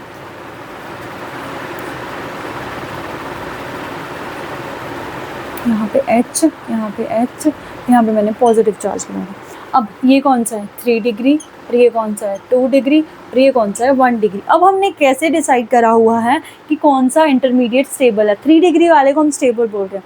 अब देखो स्टेबल, मैंने बोला था कि जितना ज़्यादा चार्ज होगा उतनी ज़्यादा अनस्टेबिलिटी होगी, तो जहाँ पे चार्ज कम होगा वहाँ पे क्या होगा, हमारे पास स्टेबिलिटी ज़्यादा होगी। बस जस्ट हमने यही डिसाइड करना है कौन से कार्बन के ऊपर चार्ज कम है, क्योंकि यहाँ पे क्या है, ये जो ग्रुप हैं वो अलग अलग लगे हुए हैं। यहाँ पे 3 कार्बन के ग्रुप है, यहाँ पे 2 के हैं, यहाँ पे 1 के हैं, इसलिए स्टेबिलिटी जो है वो वेरी कर रही है हमारे पास, ठीक है। अब आप मान के चलो कि इसके ऊपर जो पॉजिटिव चार्ज है, आपको समझाने के लिए 10 पॉजिटिव चार्ज है, इसके ऊपर भी 10 पॉजिटिव चार्ज है, और इसके ऊपर भी 10 पॉजिटिव चार्ज है। अब इसके साथ ये ग्रुप कौन से लगे हुए हैं, देखो ये कौन सा ग्रुप है, CH3 कौन सा ग्रुप है, इलेक्ट्रॉन डोनेटिंग, विच मीन्स मतलब ये प्लस इफेक्ट शो करेगा, ये वाला ग्रुप भी प्लस इफेक्ट शो करेगा, ये वाला ग्रुप भी प्लस इफेक्ट शो करेगा, करेगा ना। तो अगर एक प्लस इफेक्ट शो कर रहा है मतलब इलेक्ट्रॉन डोनेट कर रहा है, इलेक्ट्रॉन डोनेट कर रहा है मतलब ये इसको ऐसे ऐसे इलेक्ट्रॉन्स को डोनेट कर रहा है। तो ये अगर ये डोनेट कर रहा है, ये वाला ग्रुप डोनेट कर रहा है, CH3 ग्रुप डोनेट कर रहा है, विच मीन्स ये वाला ग्रुप क्या कर रहा होगा, ये वाला ग्रुप गेन कर रहा होगा। तो अगर ये गेन कर रहा है, देखो इसके ऊपर पॉजिटिव चार्ज था, अब ये गेन कर रहा है इस ग्रुप की वजह से, तो ये पॉजिटिव चार्ज ये गेन कर रहा है, तो एक नेगेटिव चार्ज लेके आएगा।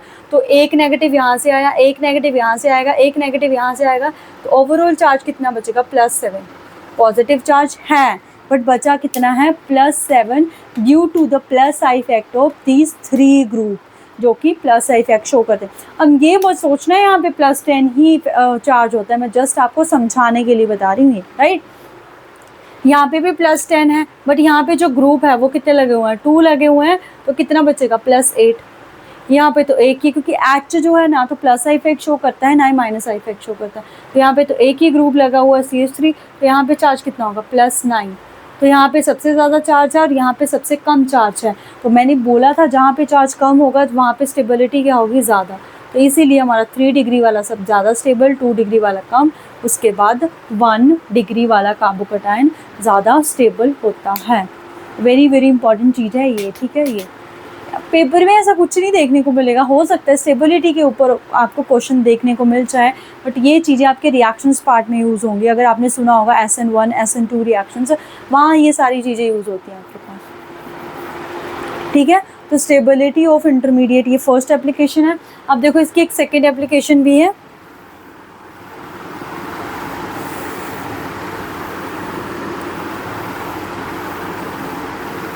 सेकेंड एप्लीकेशन में क्या है दैट ये वो बताता है एसिडिटी को डिफाइन करता है। ये एसिडिटी किसकी, एसिडिटी ऑर्गेनिक एसिड, क्योंकि ऑर्गेनिक केमिस्ट्री पढ़ रहे हैं तो उसमें ऑर्गेनिक एसिड्स होंगे। तो ऑर्गेनिक एसिड्स कौन से होते हैं हमारे पास, जैसे ये वाला ग्रुप हो गया C डबल बॉन्ड OH, ये हमारे एसिड्स होते हैं। अब देखो इसकी अगर हमें एसिडिटी डिफाइन करनी है, कैसे करेंगे हम,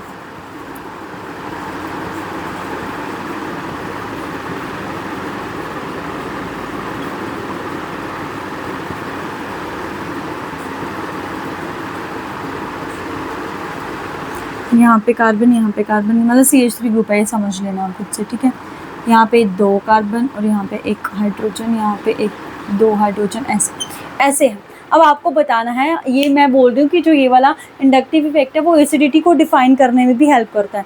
देखो ये ऑर्गेनिक एसिड है, COH ग्रुप लगा हुआ है, तो ये एसिडिटी को डिफाइन करते हैं।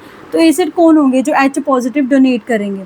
मतलब ऑर्गेनिक एसिड्स की बात करी जाए, हमारे पास ऑर्गेनिक एसिड्स कौन से होते हैं जो कि डोनेट करते हैं H पॉजिटिव। वैसे तो इनऑर्गेनिक भी वही होते हैं, तो यहाँ पे डोनेट होना है H पॉजिटिव।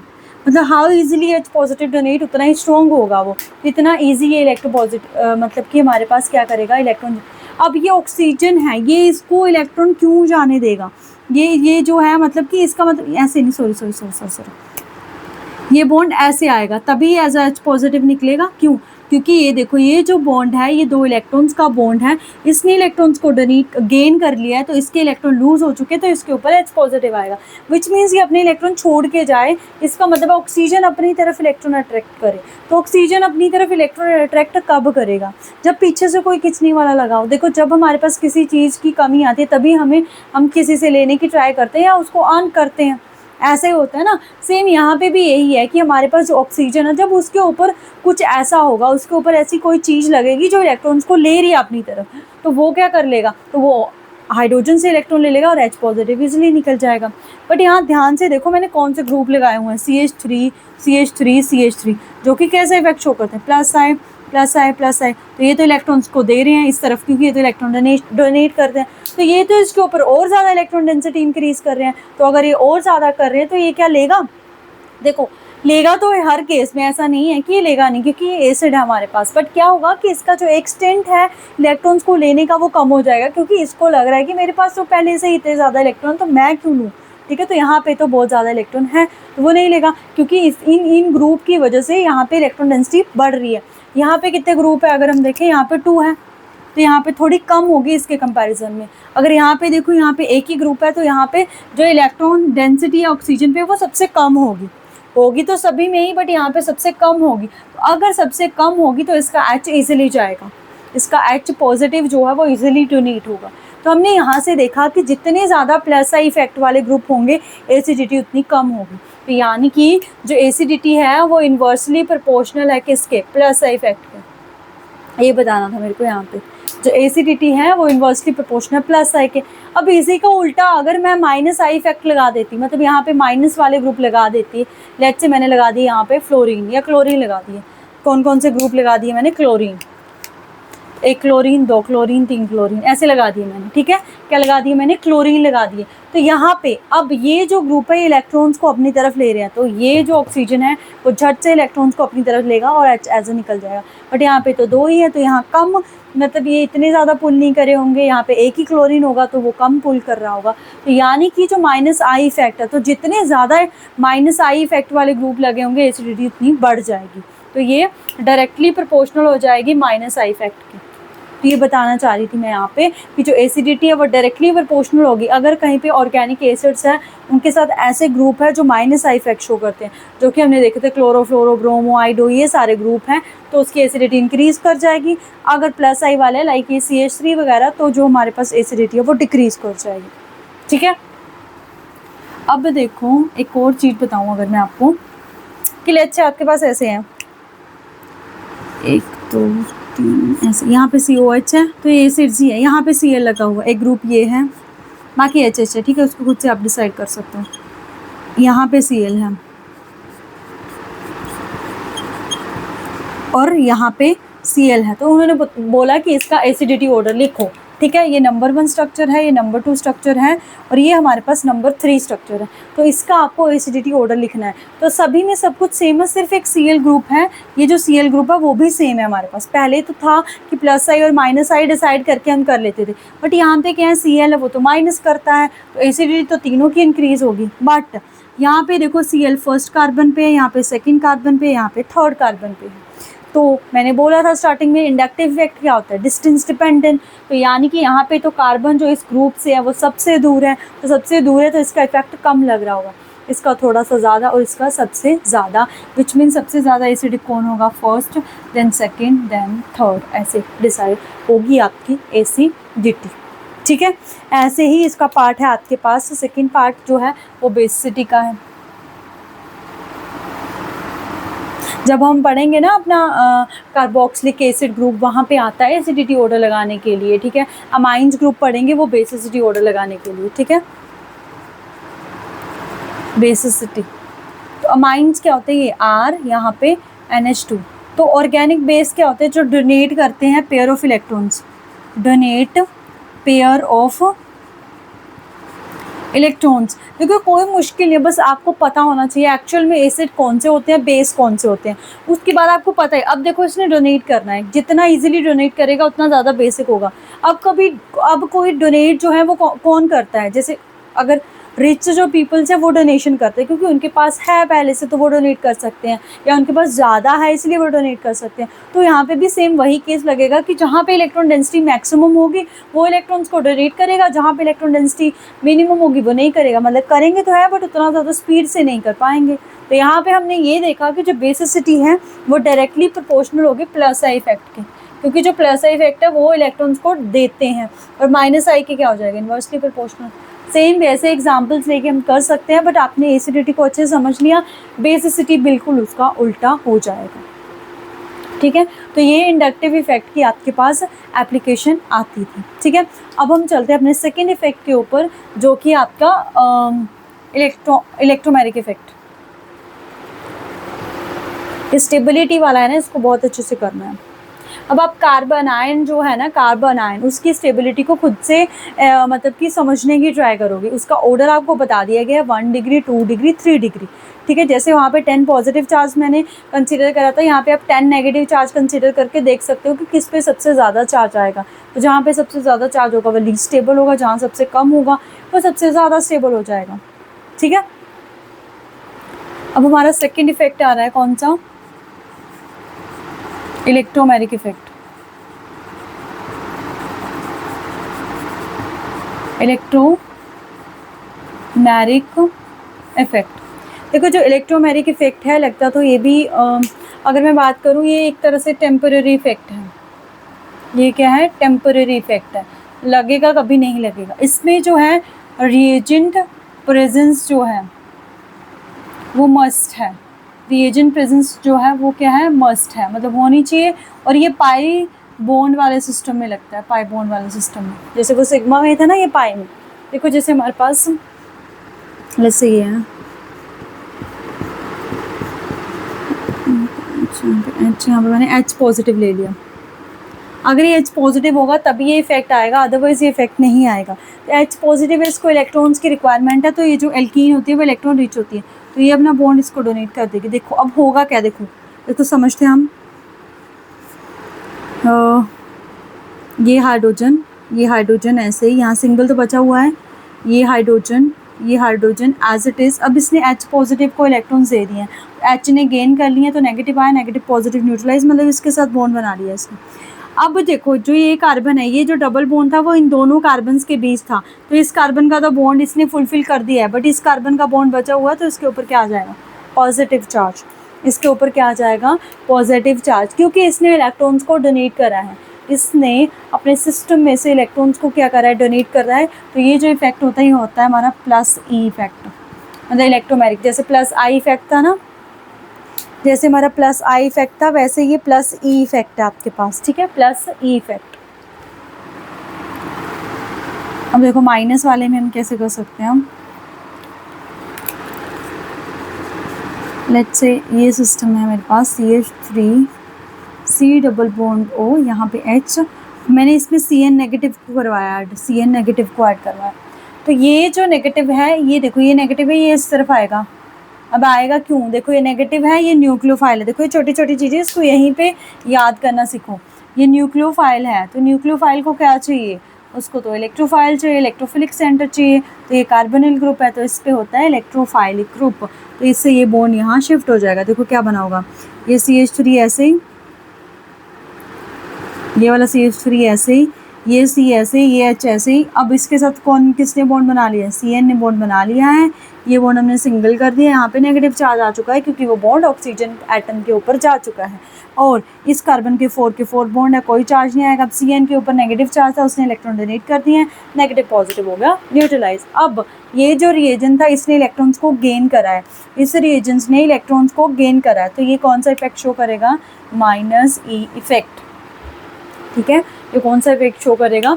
-E effect. तो ये इतना इंपॉर्टेंट नहीं है, बट जस्ट आपको पता होना चाहिए। देखो मैंने ये इसलिए करवाया ताकि आपको इस इलेक्ट्रॉन डिस्प्लेसमेंट का पता चल सके। ठीक है,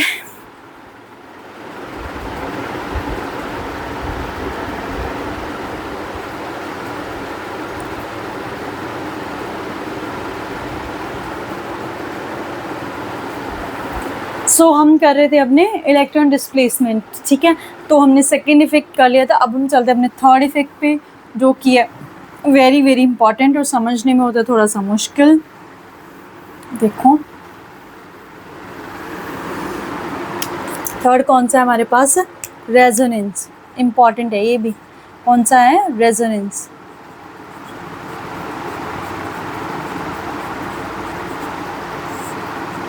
रेजोनेंस, देखो रेजोनेंस क्या है, हमने केमिकल बॉन्डिंग में भी देखा था रेजोनेंस के बारे में। तो रेजोनेंस एक ऐसा इफेक्ट है, बेंजीन रिंग है, आगे हाइड्रोकार्बन्स में डिटेल में देखेंगे। देखो ये बेंजीन रिंग है हमारे पास, ऐसे करके यहाँ पे डबल बॉन्ड, ऐसे डबल बॉन्ड। तो जब इसको एक्सपेरिमेंटली मतलब कि इसको स्ट्रक्चर को क्या करा गया, देखा गया, तो हम देख रहे हैं इसमें सिंगल और डबल बॉन्ड, मतलब जो बॉन्ड लेंथ है वो कैसी आनी चाहिए थी? सिंगल बॉन्ड वाली या फिर डबल बॉन्ड वाली, ऐसी बॉन्ड लेंथ आनी चाहिए थी। ठीक है, सिंगल बॉन्ड या फिर डबल बॉन्ड। बट जब एक्सपेरिमेंटली इसको देखा गया तो इसमें एक ही बॉन्ड लेंथ आ रही थी हमारे पास। एक्सपेरिमेंटली जब इन चीज़ों को देखा गया, मतलब कि बेंजीन के स्ट्रक्चर को मतलब एक तरह से क्या स्टडी किया गया, तो हमारे पास क्या आया कि इसकी जो बॉन्ड लेंथ है वो एक ही है। तो विच मीन्स इसका स्ट्रक्चर ये नहीं हो सकता है। तो ऐसी एक प्रॉपर्टी जहाँ पे जो एक कंपाउंड है उसके स्ट्रक्चर को एक मतलब उस जो कंपाउंड है उसकी प्रॉपर्टी को सिर्फ एक स्ट्रक्चर जो है वो एक्सप्लेन नहीं कर सकता है, तो हमें more than one structure draw करना पड़ता है। तो वहाँ पे वो जो प्रॉपर्टी यूज़ करते हैं हम उसको बोलते हैं रेजोनेंस। अब देखो इसी को अब मैंने रेजोनेंस स्ट्रक्चर बनाना है तो ये वाला एरो लगाती हूँ मैं। कौन सा एरो? ऐसे। अब देखो इस बॉन्ड को, ये जो बॉन्ड है इसको मैंने यहाँ शिफ्ट कर दिया, बॉन्ड को बॉन्ड पे शिफ्ट करा तो बॉन्ड ही रहेगा हमारे पास। देखो बॉन्ड को बॉन्ड पे शिफ्ट करा, बॉन्ड ही रहेगा। अब इस बॉन्ड को मैंने इस बॉन्ड पे शिफ्ट कर दिया, बॉन्ड को बॉन्ड पे शिफ्ट करा, बॉन्ड ही रहेगा, बॉन्ड को बॉन्ड पे शिफ्ट करा, बॉन्ड ही रहेगा। अब बात आती है कि क्या कोई चार्ज आएगा? बिल्कुल भी नहीं आएगा। क्यों नहीं आएगा? अब इस कार्बन को ध्यान से देखो, जो ये कार्बन है मतलब ये नंबर 1 कार्बन है, उसका डबल बॉन्ड बना हुआ था, अब इधर से फिर उसका डबल बॉन्ड आ गया। तो चाहे उसको डबल बॉन्ड चाहिए था, उसका पहले डबल बॉन्ड यहाँ था, अब यहाँ आ गया, तो उस पर चार्ज नहीं आएगा। सेम अगर हम इस सेकंड कार्बन को देखें, इसका भी डबल बॉन्ड बना हुआ था, इसका डबल बॉन्ड यहाँ से आ गया। थर्ड कार्बन को देखें, इसका भी डबल बॉन्ड बना हुआ था, तो इसका यहीं से पूरा हो गया। फोर्थ कार्बन को देखें, इसका भी डबल बॉन्ड बना हुआ था, तो इसका यहाँ से पूरा हो गया। सभी कार्बन के डबल बॉन्ड पूरे हो चुके हैं, तो इनके ऊपर हमें चार्ज लगाने की कोई ज़रूरत नहीं है, तो इसका रेजोनेटिंग स्ट्रक्चर हो गया। अब फिर उसके बाद इसका हम रेजोनेंस हाइब्रिड ड्रॉ करते हैं। रेजोनेंस हाइब्रिड का मतलब ये लगाया, ये होगा रेजोनेंस हाइब्रिड, जो कि ये शो कर रहा है ये जो डबल बॉन्ड है वो एक कार्बन पे नहीं है, वो क्या है? कॉन्जुगेशन में है, हर एक कार्बन के ऊपर घूम रहे हैं, तो ये इसका क्या हुआ? Resonance hybrid. ठीक है, ये क्या हुआ हमारे पास? Resonance hybrid. और जो ये स्ट्रक्चर्स हमने ड्रॉ करे हैं इनको बोलते हैं कैनोनिकल स्ट्रक्चर।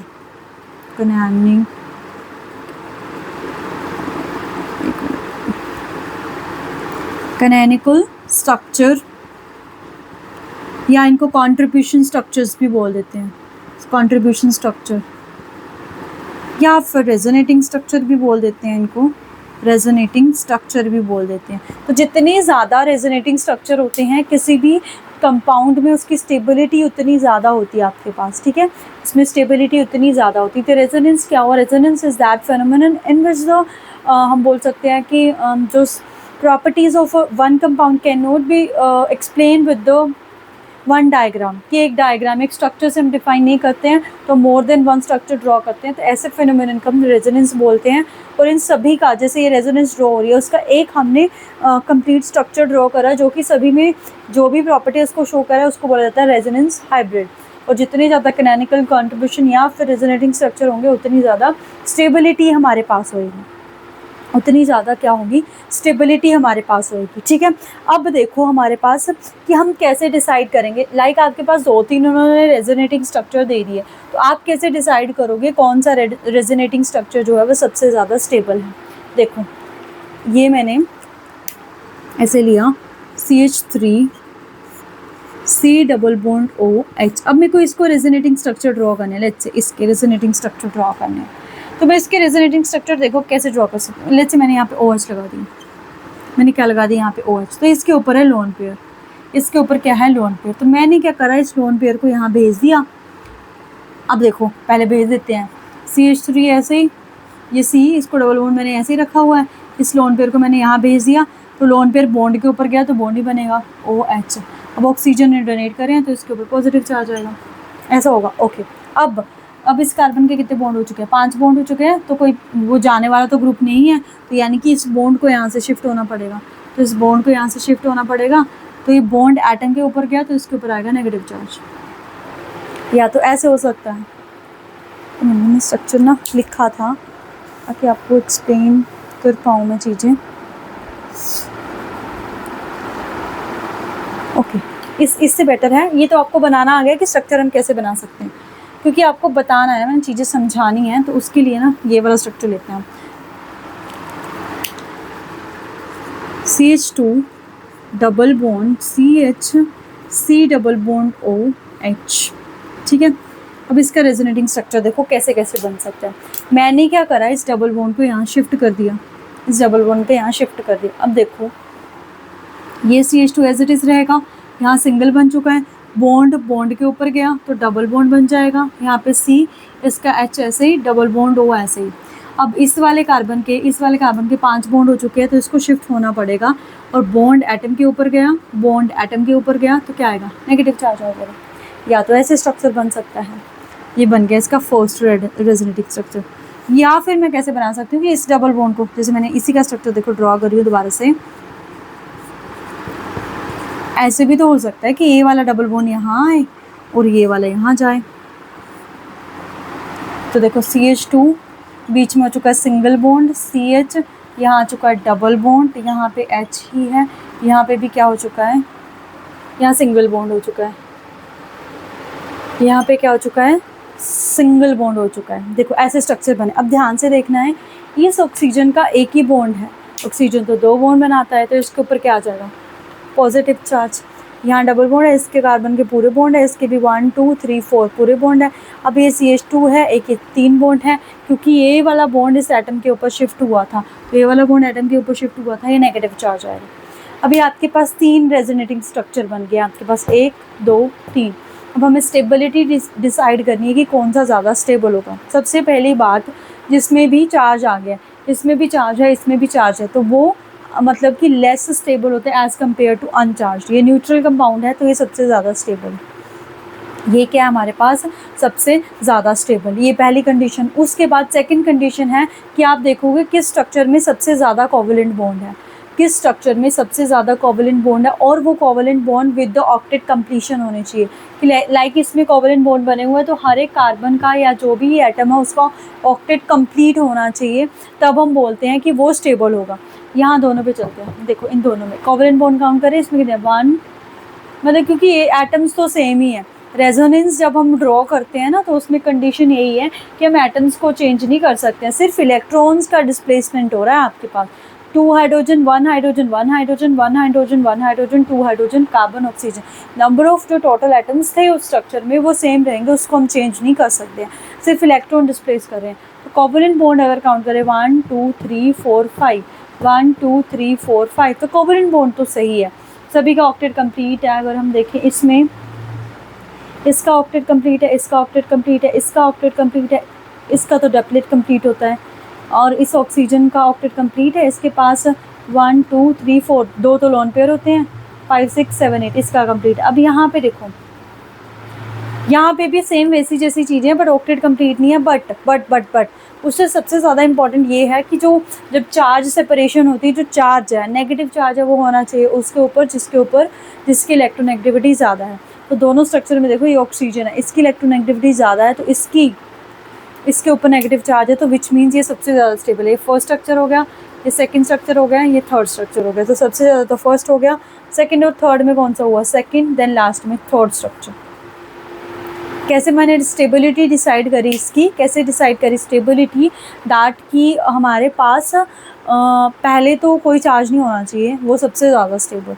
उसके बाद अगर चार्ज आता है तो चार्ज में आप क्या देखोगे कि चार्ज जो है वो कैसे होना चाहिए कि जो नेगेटिव चार्ज है वो इलेक्ट्रोनेगेटिव एलिमेंट के ऊपर ही होना चाहिए, वो जो नेगेटिव चार्ज है वो इलेक्ट्रोनेगेटिव एलिमेंट के ऊपर ही होना चाहिए। बट इन केस अगर ऐसा आ जाता है दोनों स्ट्रक्चर में चार्ज जो है वो इलेक्ट्रोनेगेटिव एलिमेंट के ऊपर ही है नेगेटिव चार्ज, फिर कैसे डिसाइड करोगे कौन सा स्ट्रक्चर ज़्यादा स्टेबल है? तो आपको देखना है सभी का ऑक्टेट कंप्लीट है, जिसमें ऑक्टेट कंप्लीट होंगे ज़्यादा वो स्टेबल हो जाएगा, दूसरे वाला लीस्ट स्टेबल हो जाएगा।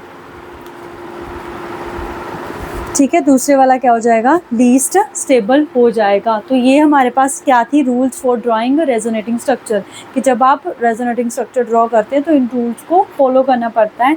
क्या है वो रूल्स? की नंबर ऑफ सेम एटम और न्यूक्लियाई रहने चाहिए, उनमें कोई चेंज नहीं आना चाहिए। बाकी जो स्टेबिलिटी की बात की गई है वो अनचार्ज सबसे ज़्यादा स्टेबल, उसके बाद चार्ज में कैसे डिसाइड करना है वो आपको बता दिया गया। ठीक है, अब बारी आती है कंडीशन की, कि कंडीशन कौन सी है, कहाँ पे रेजोनेंस लगेगा, हम कैसे डिसाइड करें कि रेजोनेंस लगेगा। ठीक है, तो देखो ये इंपॉर्टेंट है कंडीशन।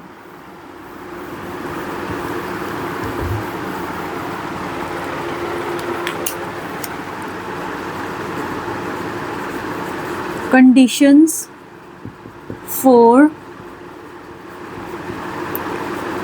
रेजोनेंस।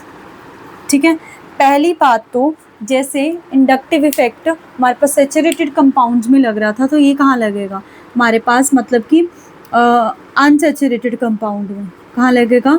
अनसैचुरेटेड कंपाउंड में। ठीक है, लाइक पाई बॉन्ड होगा जहाँ पे। दूसरी कॉन्जुगेशन इंपॉर्टेंट है, कि पाई बॉन्ड तो है बट वो कॉन्जुगेशन में होना चाहिए। कॉन्जुगेशन का मतलब है ऑल्टरनेट डबल बॉन्ड। लाइक मैंने ऐसे लिख दिया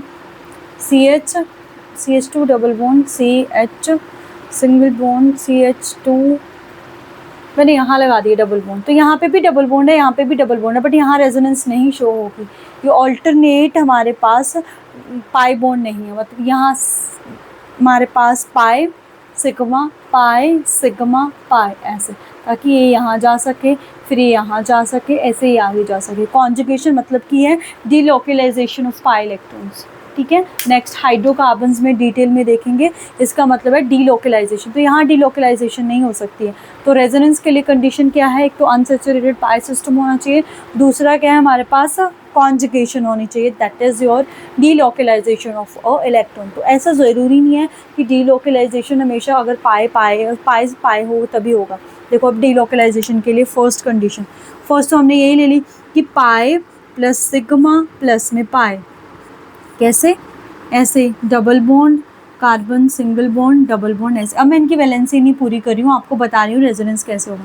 यहाँ पे देखो जो रेजोनेंस है, resonance is a complete transference of electron. ठीक है, रेजोनेंस जो है वो कंप्लीट ट्रांसफरेंस हो रही है, कंप्लीट ट्रांसफरेंस ऑफ इलेक्ट्रॉन। एक तो ये चीज़ है यहाँ पे, और ये भी परमानेंट इफेक्ट है। कैसा इफेक्ट है ये? परमानेंट इफेक्ट है। और इम्पॉर्टेंट चीज़ है, जैसे वो डिस्टेंस डिपेंडेंट था इंडक्टिव इफेक्ट, तो जो रेजोनेंस इफेक्ट होता है वो डिस्टेंस इंडिपेंडेंट होता है, वो डिस्टेंस इंडिपेंडेंट होता है। उसको डिस्टेंस से कोई फ़र्क नहीं पड़ता है, कहीं पे भी लगा हो वो शो होगा ही होगा आपके पास। ठीक है, उसके बाद देखो सेकंड कंडीशन कैसे बन सकती है।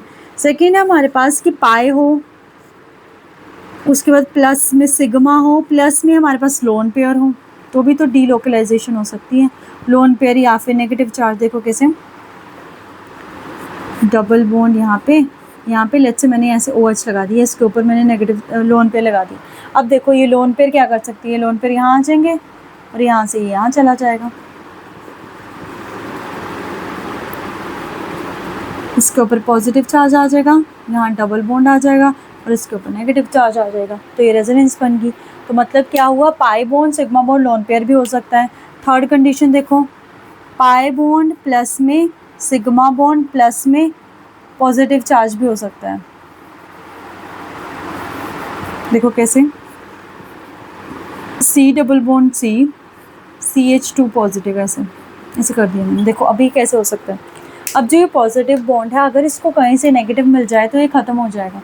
तो ये जो बॉन्ड है इसको मैंने ब्रेक करा, यहाँ मैंने नेगेटिव लगा दिया, यहाँ मैंने पॉजिटिव लगा दिया। तो नेगेटिव पॉजिटिव में क्या बन जाएगा, बॉन्ड यहाँ वैसे आ जाएगा CH2, इसके ऊपर आ जाएगा पॉजिटिव चार्ज, क्योंकि इसका बॉन्ड चला गया है तो इसके ऊपर पॉजिटिव चार्ज आ जाएगा। तो pi plus sigma plus positive charge, pi plus sigma plus lone pair भी हो सकता है, पाई प्लस नेगेटिव भी हो सकता है। देखो कैसे, ऐसे CH2 ऐसे करके CH, यहाँ पे इस पे नेगेटिव लगा दिया मैंने ऐसे। तो यहाँ से देखो क्या, नेगेटिव को एटम पे शिफ्ट कर दिया और इसको शिफ्ट होना पड़ेगा। तो बॉन्ड से एटम पे शिफ्ट नेगेटिव चार्ज, यहाँ पे डबल बॉन्ड आ जाएगा ऐसे, इसके साथ H है तो ऐसे। तो रेजोनेंस के लिए कंडीशन क्या है, डीलोकलाइजेशन। क्या है कंडीशन, कॉन्जुगेशन, जिसको डीलोकलाइजेशन भी बोला जाता है, कि इलेक्ट्रॉन्स ऑल्टरनेट उसमें मतलब कि डीलोकलाइज्ड होते रहने चाहिए, तभी हमारे पास रेजोनेंस इफेक्ट आएगा। ठीक है, बहुत इंपॉर्टेंट है इस चीज़ को अच्छे से समझना। अब फिर वही आता है कि टाइप्स ऑफ रेजोनेंस, इसमें भी वैसे प्लस आर और माइनस आर होगा, जैसे प्लस आई माइनस आई हुआ था हमारे पास। ठीक है, अब ये जो रेजोनेंस है उसको मीजोमेरिक इफेक्ट भी बोलते हैं। तो रेजोनेंस और मीजोमेरिक सेम ही है, तो उसमें कंफ्यूज नहीं होना है आपको। रेजोनेंस और मीजोमेरिक क्या है हमारे पास, सेम है। ठीक है, अब देखो आपको एक रेजोनेटिंग स्ट्रक्चर समझा रही हूँ मैं। ठीक है,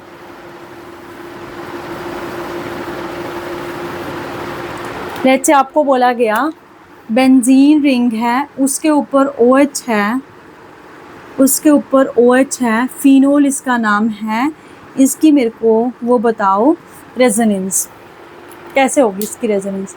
पाई बॉन्ड तो है इसमें, पाई बॉन्ड, और हमें क्या चाहिए, तो नेगेटिव चार्ज चाहिए, पॉजिटिव चार्ज चाहिए, या फिर डबल बॉन्ड चाहिए, तो डबल तो कहीं दिख नहीं रहा है, या फिर लोन पेयर चाहिए। तो हमें पता है ऑक्सीजन के ऊपर होते हैं लोन पेयर। तो देखो कैसे बनेगा, अब ऑक्सीजन लोन पेयर डोनेट करेगा ना, तो देखो ये जो लोन पेयर है वो यहाँ आ गई। देखो क्या हुआ इससे, यहाँ बन गया डबल बॉन्ड, यहाँ पे आ गया O, क्योंकि O ने इलेक्ट्रॉन डोनेट करे हैं पॉजिटिव। अब अगर मैं ये वाला बॉन्ड, ये जो दोनों बॉन्ड है इनको तो मैं एज इट इज़ लगा रही हूँ, ये वाला बॉन्ड अगर मैं लगाती हूँ तो इस कार्बन के बॉन्ड देखो कितने हो गए, 1 2 3 4 5, तो ये तो हो ही नहीं सकता है। तो इस बॉन्ड को देखो मैंने कहाँ पे शिफ्ट करा, एटम के ऊपर। ध्यान से देखो, इस बॉन्ड को मैंने कहाँ शिफ्ट कर दिया, एटम के ऊपर। तो यहाँ कौन सा चार्ज आ जाएगा, negative charge. Very very important चीज़ है, बच्चे बहुत कंफ्यूज होते हैं इसमें। लोन पे नीचे की तरफ आए, इसके ऊपर पॉजिटिव चार्ज, कार्बन के 5 बॉन्ड बन चुके हैं, क्योंकि डबल बॉन्ड ही शिफ्ट हो सकता है। तो डबल बॉन्ड को मैंने एटम के ऊपर शिफ्ट करा, मैं डबल बॉन्ड को यहाँ पे शिफ्ट नहीं कर सकती थी, क्योंकि अगर मैं यहाँ शिफ्ट करती, यहाँ डबल बॉन्ड, फिर कार्बन के 5 बॉन्ड, तो हमें 5 बॉन्ड तो नहीं चाहिए। अब देखो नेक्स्ट कैसे हो सकता है रेजोनेटिंग स्ट्रक्चर। नेक्स्ट में हम क्या कर सकते हैं, अब इस नेगेटिव को डीलोकलाइज करना है हमने। देखो ये नेगेटिव चार्ज है, ये नेगेटिव चार्ज है, इसको मैं ऐसे बॉन्ड के ऊपर ले आई। ध्यान से देखो इस चीज़ को, इस नेगेटिव चार्ज को मैं बॉन्ड के ऊपर ले आई, तो देखो क्या बना होना,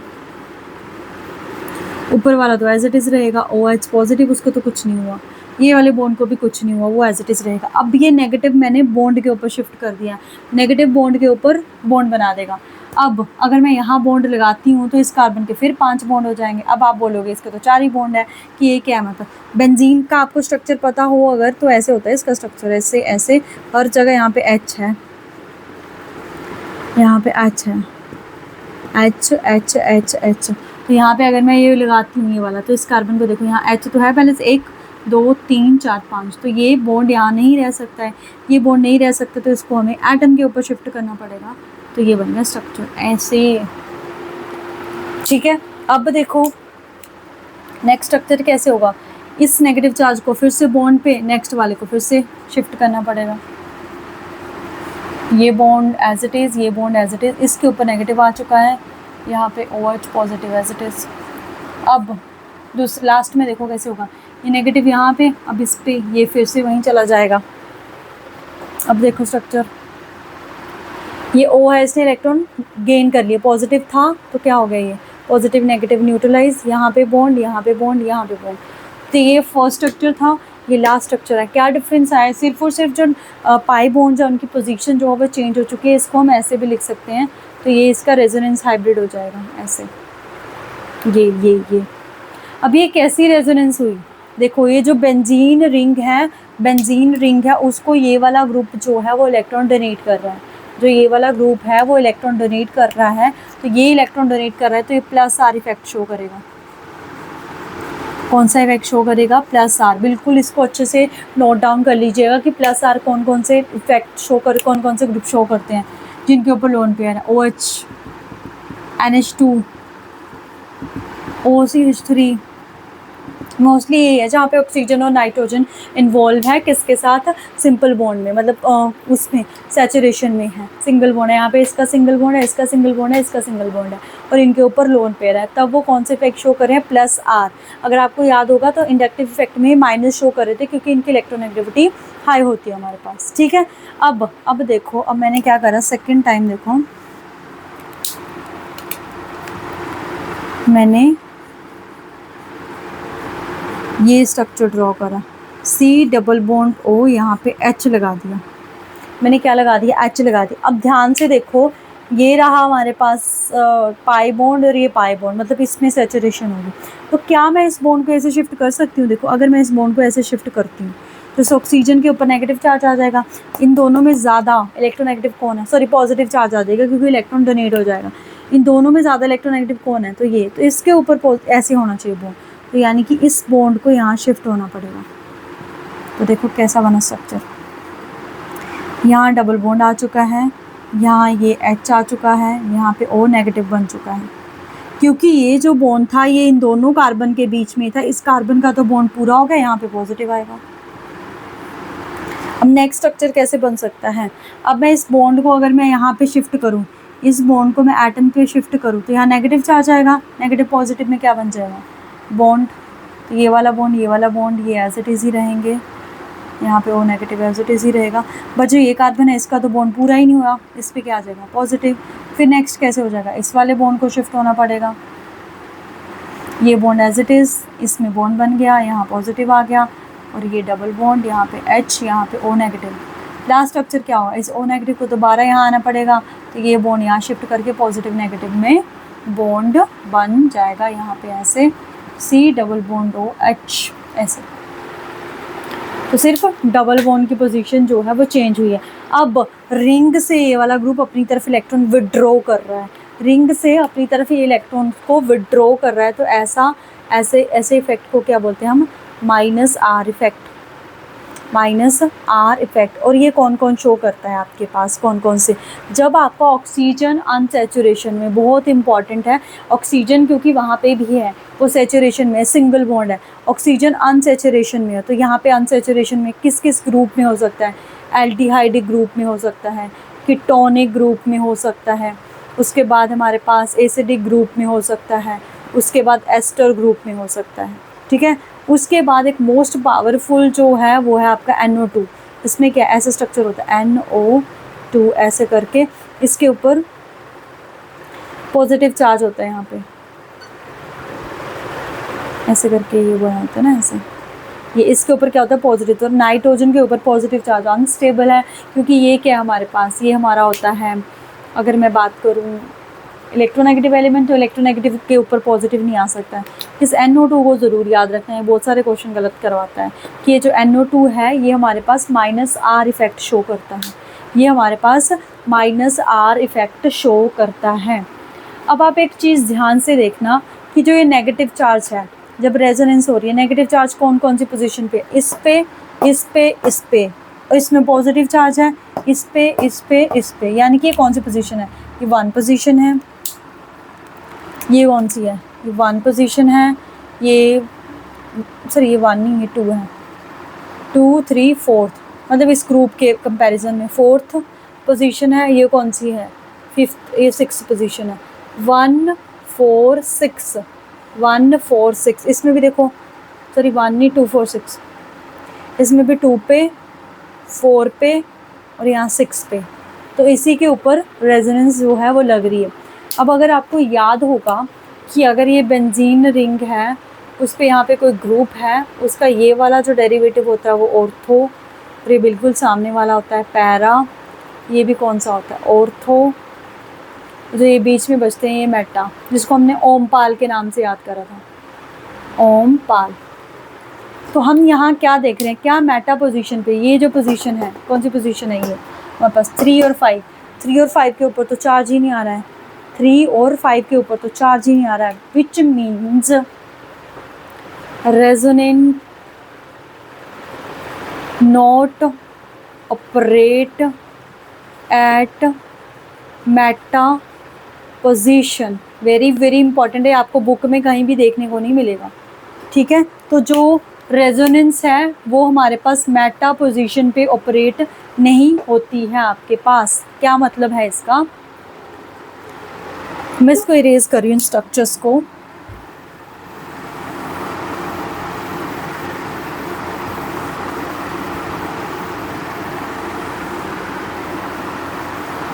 देखो लेट से आपके पास कोई भी ऐसे, मैंने OH ग्रुप लगा दिया यहाँ पे, OH ग्रुप लगा दिया। अब मैं यहाँ पे लगा रही हूँ NO2 ग्रुप, ठीक है। मैं क्या लगा रही हूँ यहाँ पे? NO2 group. तो जो NO2 ग्रुप है हमें पता है -R इफेक्ट शो करता है, -R, पर इस ग्रुप के कौन सी रिस्पेक्ट में है? मेटा पोजीशन में। तो इसका -R इफेक्ट यहाँ लगेगा ही नहीं, इसका -R इफेक्ट यहाँ लगेगा ही नहीं, ये इसका मतलब है। जब हम अल्कोहल्स में एसिडिटी पढ़ेंगे, बेसिसिटी पढ़ेंगे, वहाँ पे ये चीज़ें यूज़ होंगी। हमें डिसाइड करना होता है कि अल्कोहल, क्योंकि अल्कोहल जो फिनोल है ना, ये बेंजीन रिंग के ऊपर OH है, तो ये हमारे स्लाइटली एसिडिक होते हैं हमारे पास। तो हम कैसे डिसाइड करते हैं एसिडिक है, इसमें से कौन सा ज़्यादा एसिडिक है? वो सारी चीज़ों में ये जो चीज़ मैंने अभी यहाँ पे बताई कि ये मेटा पोजीशन पे ऑपरेट नहीं होता है, वो यूज़ होती है आपके पास, ठीक है। जैसे देखो मैं समझा देती हूँ आपको ताकि आपको समझ में आए।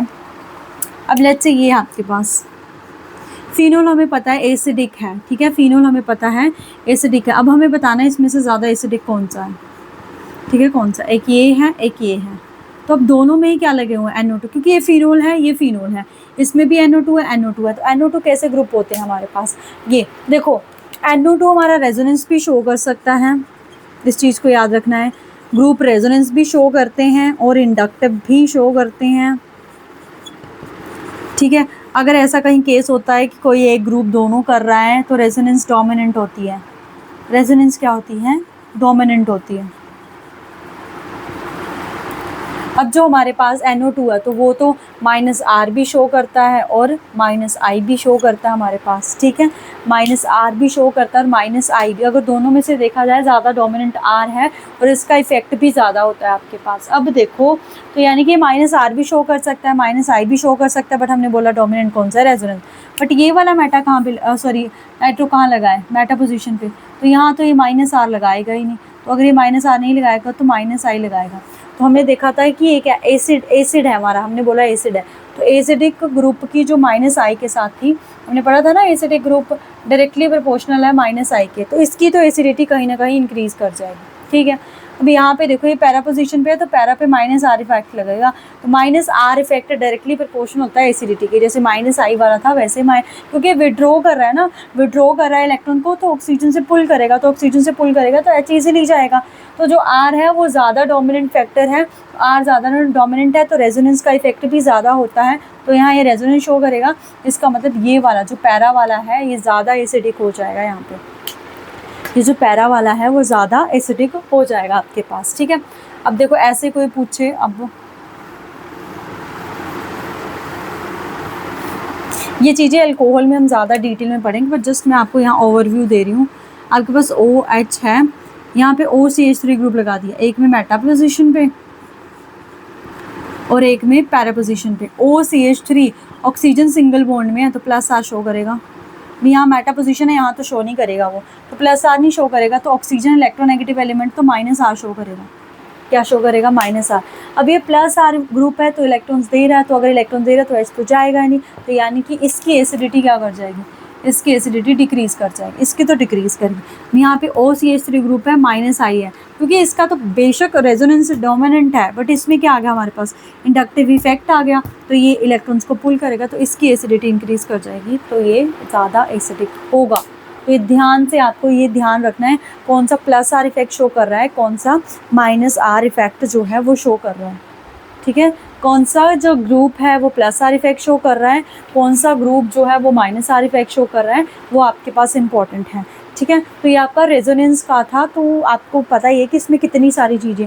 तो इस वीडियो को या अगर आपके पास नोट्स है या आप कहीं और से समझते तो एक बार इस टॉपिक को बहुत अच्छे से समझो। ठीक है, टाइम लगा के समझो, कोई बात नहीं, अगर ज़्यादा टाइम भी लग रहा है कोई बात नहीं, बट अगर आप इसको समझ लोगे ना तो आगे की ऑर्गेनिक ईजी लगेगी। अगर ये समझ में नहीं आएगा तो आगे की ऑर्गेनिक मुश्किल लगेगी। तो इस पार्ट को चाहे से टाइम ले लो, बट अच्छे से समझो इसको, कैसे कैसे सारी चीज़ें हमारे पास वेरी करती हैं। ठीक है, इसके बाद जो लास्ट इफेक्ट बचता है वो है आपका हाइपर कॉन्जुगेशन। क्या बचता है आपके पास? Hyper conjugation.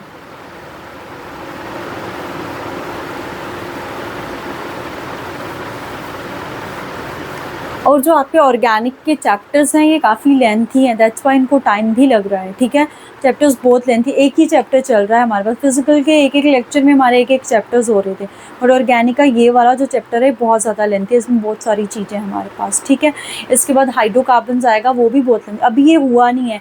इसमें क्वालिटेटिव एनालिसिस और क्वान्टिटेटिव एनालिसिस भी बची है कि कैसे आप फाइंड आउट कर सकते हो कौन सा फंक्शनल ग्रुप प्रेजेंट है, कैसे आप मेजर कर सकते हो कितने अमाउंट में ऑर्गेनिक कंपाउंड प्रेजेंट है। तो इसमें अभी एक और क्लास बची हुई है आपके पास। ठीक है, तो ये चैप्टर बहुत लेंथी है, 2 क्लास ऑलरेडी ले चुकी हूँ मैं, ये 3rd क्लास है, उसके बाद एक और बची हुई है, एक ही चैप्टर चल रहा है आपके पास। ठीक है, तो आपके पास आता है hyper conjugation. Hyper conjugation,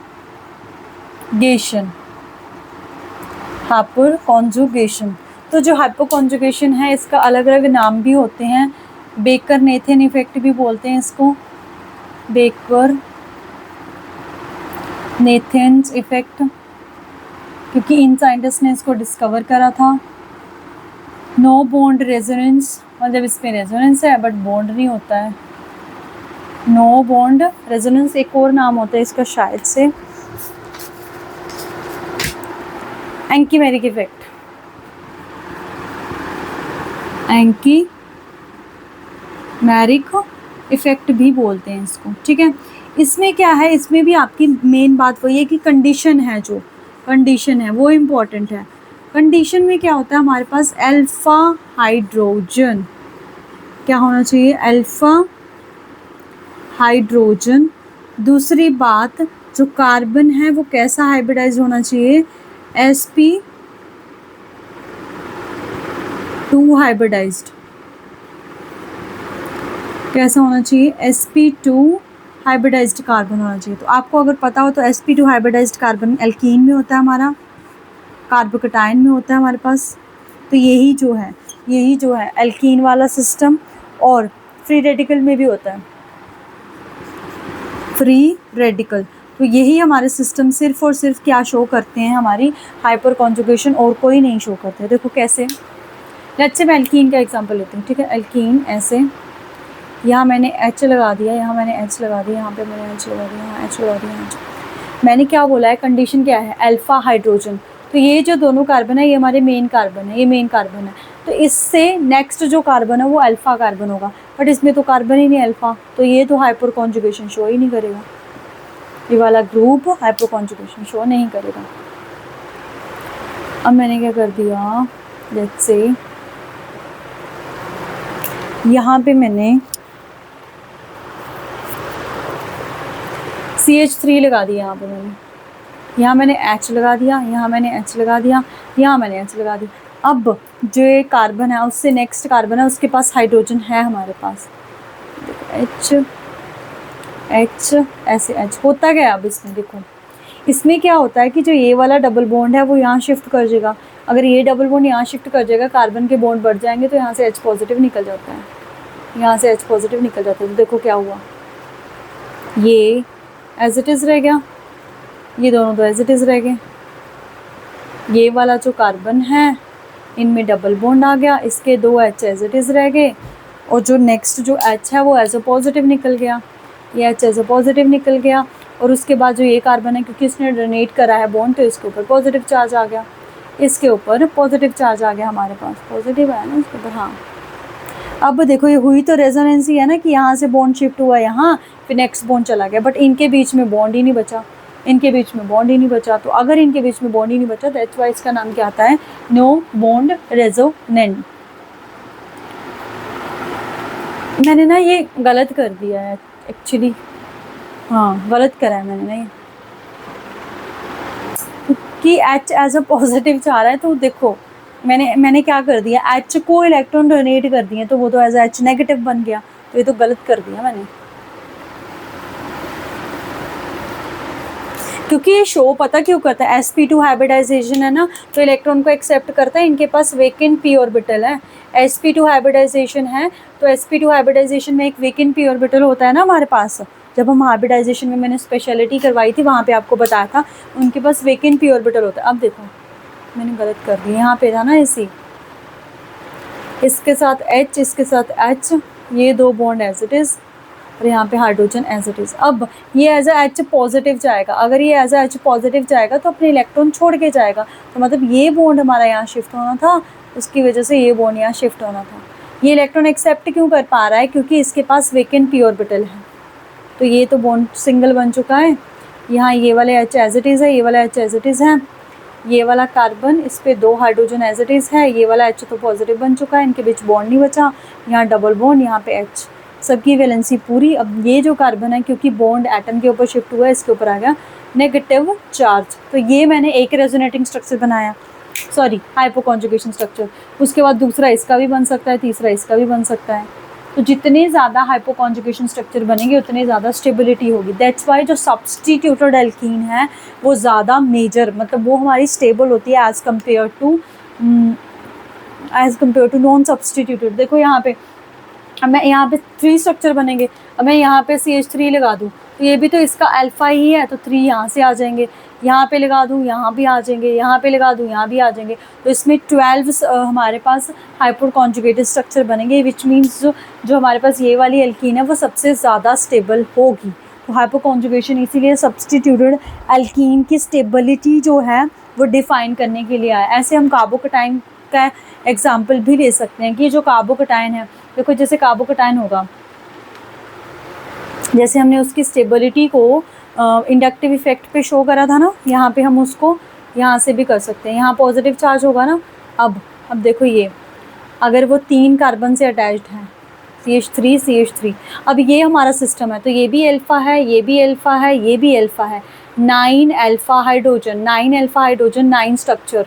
secondary में क्या होगा, यहाँ पे CH3, यहाँ पे CH3, यहाँ पे H होगा पॉजिटिव, तो ये भी अल्फ़ा हाइड्रोजन, ये भी अल्फ़ा हाइड्रोजन, 6 अल्फ़ा हाइड्रोजन। तो मैंने क्या बोला है, जितने ज़्यादा अल्फ़ा हाइड्रोजन होंगे, जितने ज़्यादा अल्फ़ा हाइड्रोजन होंगे उतनी ज़्यादा स्टेबिलिटी। तो टर्शरी वाले में 9 स्ट्रक्चर बन रहे हैं, सेकेंडरी वाले में 6 बनेंगे, प्राइमरी वाले में 3 बनेंगे, that's why 3 degree, 2 degree and 1 degree जो कार्बोकटाइन है वो स्टेबल होता है। फ्री रेडिकल में भी सेम ऐसे ही होगा, 3 डिग्री, 2 डिग्री और 1 डिग्री जो है वो स्टेबल होगा आपके पास। तो यहाँ पे जो हमने स्टार्ट करा था fundamental concept in organic chemistry वो ख़त्म होता है। तो ये जो कॉन्सेप्ट है ये वेरी वेरी इंपॉर्टेंट है, इसीलिए इसको इतना टाइम लग रहा है इनको करवाने में। तो इनको बिल्कुल अच्छे से करिए आप, अगर आप चाहते हो आगे के चैप्टर आपको इजी लगे। देखो आगे के चैप्टर्स में मैं सीधा ये एरोज़ जो हैं वो सीधा घुमाऊंगी, वहाँ पे आपको ये नहीं बताया जाएगा यहाँ पॉजिटिव आएगा या नेगेटिव आएगा, यहाँ पे मैंने आपको डिटेल में बताया। तो प्लीज़ इसको यहाँ से समझ लीजिएगा, अदरवाइज़ आगे जाके बहुत मुश्किल होगा। मैं ऐसे आपको पॉइंट टू पॉइंट नहीं करवा पाऊँगी, अगर मैं ऐसे करवाती रही तो लेक्चर हमारे कंप्लीट नहीं होंगे। बहुत सिलेबस पड़ा है अभी आपके पास, ठीक है। तो आज के लिए इतना ही, बहुत ही जल्दी नेक्स्ट वीडियो में मिलेंगे। Thank you so much, happy learning.